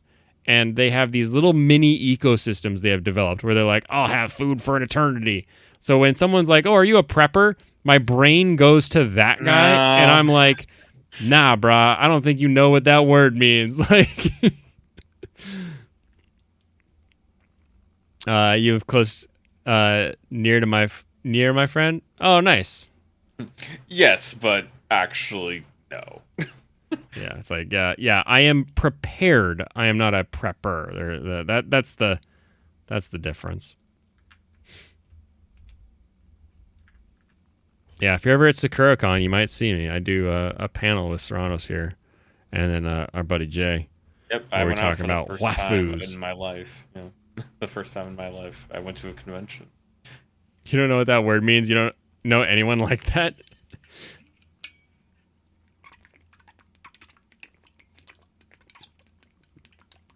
The beautiful bottle sounds. Yeah. You know what that word means then? Yeah. That's not the only prepper I know too. I this other guy, I got a big old property. You know what I did? I have you know how cheap you can, this was 10, 15 years ago, and I give all preppers the same voice because I don't want to give away who it actually is if they happen to be watching, or they, someone who knows them is watching. But we got these 20-foot containers, when the ships are done with them, you can buy them for real cheap, and they drop them off right where you need them. So I had them drop off these 2 containers, got them all built out, padded out, insulated, powered, running everything to it. It's got 20 years worth of food. And then I just took my bulldozer. Yes, these people have heavy machinery equipment, and I just pushed the dirt up, buried them. You never know they were there. And I'm like, oh, okay. So you have 2 giant containers buried on your property somewhere that no one would know they're there except you, so that when what happens, you're going to dig them up and live in them? You're digging them up to live in them. Why not just live in it? Why does it have to be buried? What are you worried about? Who is going to your property in the middle of bumfuck nowhere to be like, I'm taking this guy's resources? Nobody. What resources do you have? Are you expecting a zombie prepared. apocalypse or something where people are just gonna do that? Yeah, that's what I think when I think of prepper. That's why I say I'm not prepper. Containers, like the kinds you see on shipping boats, like the big boxes that say like Evergreen on the side of them. Not gonna lie, the Russians don't do a lot of good, but the AKs and Mosins can survive to hell and back. They will too. Yes and no. AKs work because they have a lot of space for dirt and mud and water to go. And like, of course, Mosins work. Most old guns work, similarly. There's no real cover, so like they can just kind of run. But when something does break, it's a fucking bitch to fix. Like they are not fun. Probably got a hidden tunnel to him. I don't think he's that smart. I think his idea was literally, I'm going to use my excavator to open a door and then backfill it when I get in it. It seems like a good idea. Container homes aren't bad. It is just a steel structure. You just have to do a lot to it to make it livable, but they're doable. Yeah, you just use the ground for insulation. That'll work. I wonder if you need to caulk them. Probably. I think if you want them waterproof, you can get them that are like waterproof. Because like when you watch ships coming through big water, like they need to handle getting wet. We'll say. Dig like 200 feet down and stack 2 on the other side by side. Why? Why 200 feet down? Do you know how far 200 feet down is? Like. It's too far. That's a wild distance down. Hold on. 200 feet, 2 stories. I tell you, I ain't doing that. That's a 10-story building. It's down. Whole ass complex. Big water, big soup, big bridge. It's all the big guys.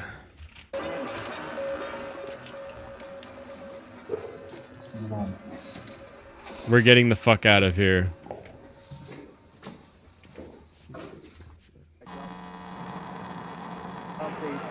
Ooh, same video. We haven't gone to a new video. This is.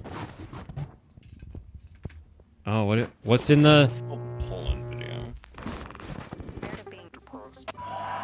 Oh, you just dig down to it. Digging up your complex to find it caved in. You don't dig it up. You have tunnels. No, Yeah. I don't think you understand how heavy 200 feet of dirt is, though. Like, Literally, just settle for like 30 feet, man. I don't even think you gotta go that far down. I think you can dig 10 feet and no one's gonna find it. Like, Probably not, but it's like you just. It's you like- really don't get anywhere near them. and depending on where you are, if you go 20 feet down, you're hitting rock. Like you're not digging after 20 feet. You're Drilling, blasting. You're mining. All those observers dead. Oh. He can't tell, not the one. Oh. Perfect pause, but I want to go back. Okay, here we go. Oh, weird big hand creature. Wow, it's got huge hands. That's kind of cool. Do it with a spoon like the good old days. I Yeah, wonder, see, that's I wonder if it's like this one. I wonder if it's like Jeremy. it's like Jeremy. It is Jeremy. There was a man here. He has stopped our passage through the web of reality. There was a man here. He has stopped our passage to the web of reality. This is already better than the other one you showed me. Yeah, so much better. What was not the foxes one? What was that other one called? That was I don't remember. It's not worth remembering. yeah. And now it's happening again. He won't let us go. He won't do it again. The blind sphere took away their consciousness. The blind sphere took away their consciousness. Okay. He won't do it again. That was the other thing. Now they are the threat. Under the control of the oppressor, they don't listen to me. Now they're a threat under the control of the oppressor. They don't listen to me. Was that Jeremy, you think? Walking No, through. I was referencing something else. Jeremy was not relating anything to this. Wasn't it? Wasn't that like... Was there a character named Jeremy? That's not what I was thinking. Or was of. it Jerome? I thought they gave one of the creatures a name in this one. Gemini knows what I'm talking about when I say Jeremy. Okay. Bass County, that's right. And then I got all the Basswood County. And then I started getting Basswood. Like, Basswood is one of the greatest carving woods you can use. It can really up your game because it is both soft and a good color to take stain when you're done with your carving. All right, he's about to scream. What are you yelling at? Huh?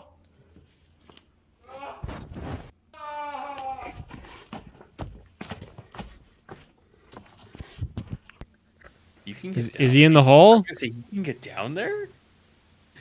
He's just shoving a camera in? We're just going to see a dude's dead face in a hole? That'd be pretty good. Oh, I'm so on the edge. Hey, you can show me anything here to jump scare me. Ooh. Avi, are you sure you want to leave right now?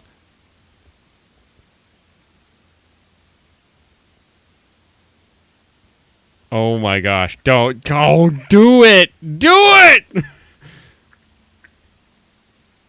Wait, did he get down there? What? I was gonna say, there's no way you could fit in that, though. When the world goes to hell, I'm getting on the Evergreen container ship and making a new city. Nice. All right, have a good one.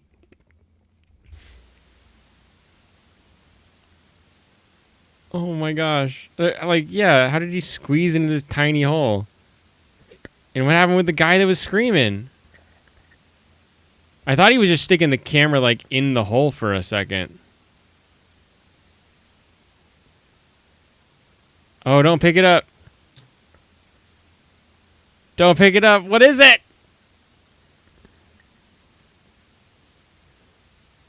Why is it silent except for fuzz? That's fuzz in the video, not fuzz in my mic.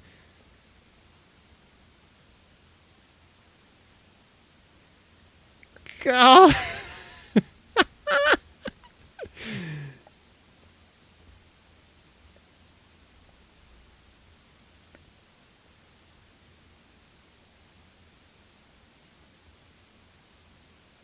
Only the Viet Cong could fit in such tiny holes.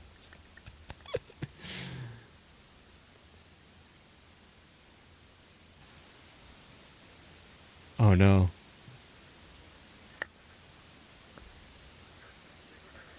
Oh, my shoulders are so tensed up right now. Oh, he just skips it. Where did the light go? There's bones! Bones everywhere!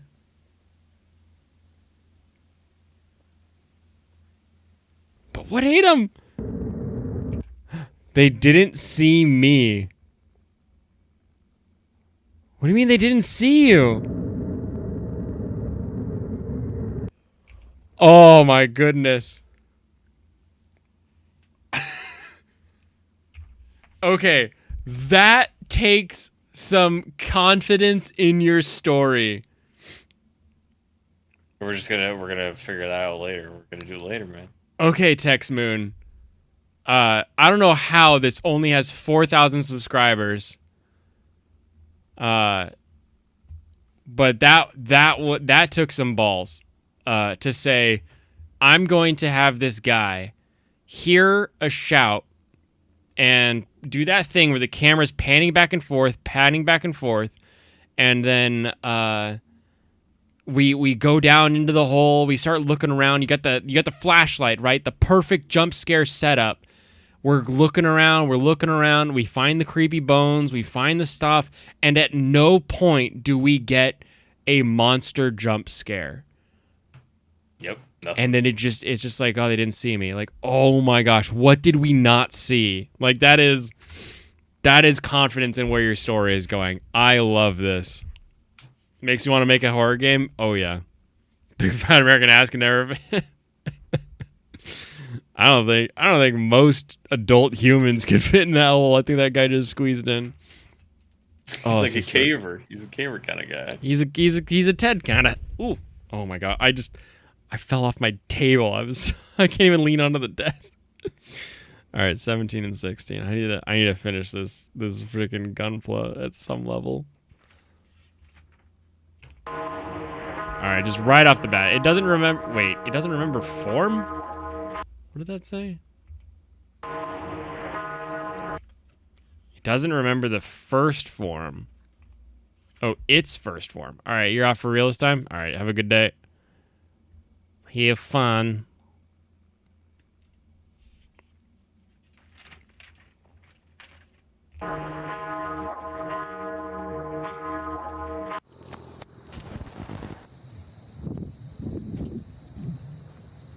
Just walking in the street. Oh my gosh, is it 11? It's almost 11:30. Dang it! I need to go to bed. Mm-hmm. This is perfect timing for bed. PewDiePie fell off. Not gonna lie. PewDiePie he doesn't really stopped because he went to Japan to live. He doesn't really have intention to make anything. I want to see that. Take me back. Just a child's face for a second. Okay.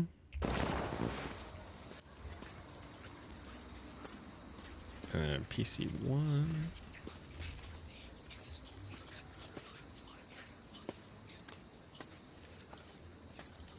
Good night, Meme Cody. Do you guys hear it? Like, I can't make that out. I think I would need I would need to really crank this. Give me like there is a sound. He will not escape from me.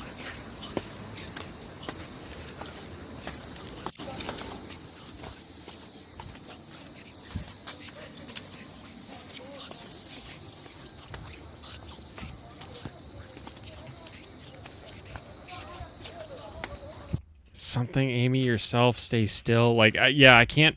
I can pick up some things here and there, but that is very off-putting.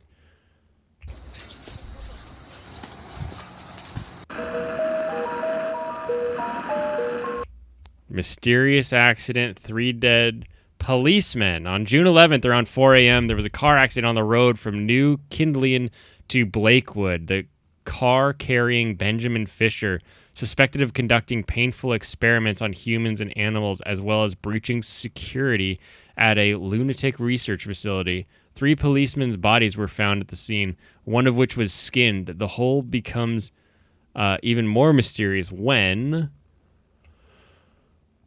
Tannic Research Facility. 3 policemen's bodies were found at the scene, one of which was skinned. The whole becomes even more mysterious when we learn that Benjamin Fisher has disappeared without a trace, and the skin of one of the policemen has been removed with surgical precision. Alien did it. Alien. Pyramid Alien. Phone call from Liam Patterson to Kyle Travis, June 1993. Kyle, there's something I need to tell you. Then, with the collider failure, something was wrong with Benjamin. When they took him away, he didn't say a word. And that empty face. It's not like him. I think. It's not Ben anymore. He tried to kill it. Even before all this, he said we couldn't allow any anomaly to escape containment. He wanted to fix it. The last thing I heard from him was that Jeremy had told him the truth. Jeremy. Yeah, Jeremy is the name. Is that the same name you said earlier? I did say Jeremy earlier, but I didn't think you didn't remember that there's a Jeremy in this one? Yeah. Oh, that's hilarious. Then it wasn't him anymore. Oh, we got a bunch of numbers. ARG stuff. ARG thing. Scrolling down. Top commenter, save me.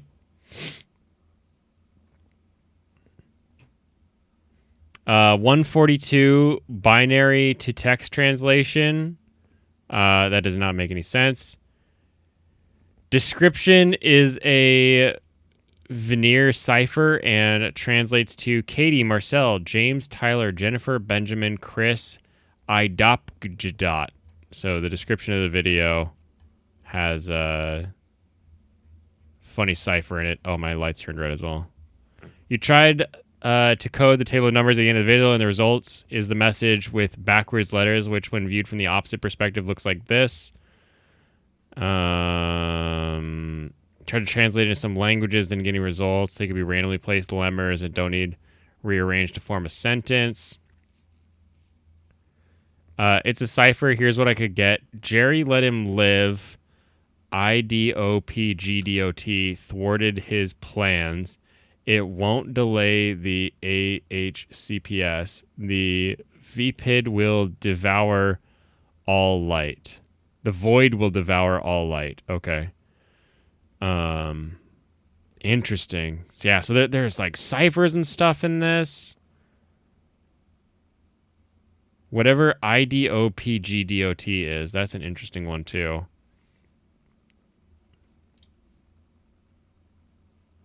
I'm having fun with this one.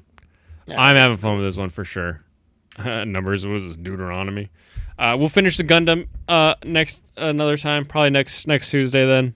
And we'll probably do more analog horror Thursday, would be my guess. Okay. Gonna do a little more. Want to get back into more game design on Wednesdays to get more consistent on that again, so that I can not feel like I'm trying to relearn every single time we do it. But everyone, have a wonderful rest of your evening. I'll catch you all tomorrow for Waifu Wednesday, and yeah, I think that's the only announcement.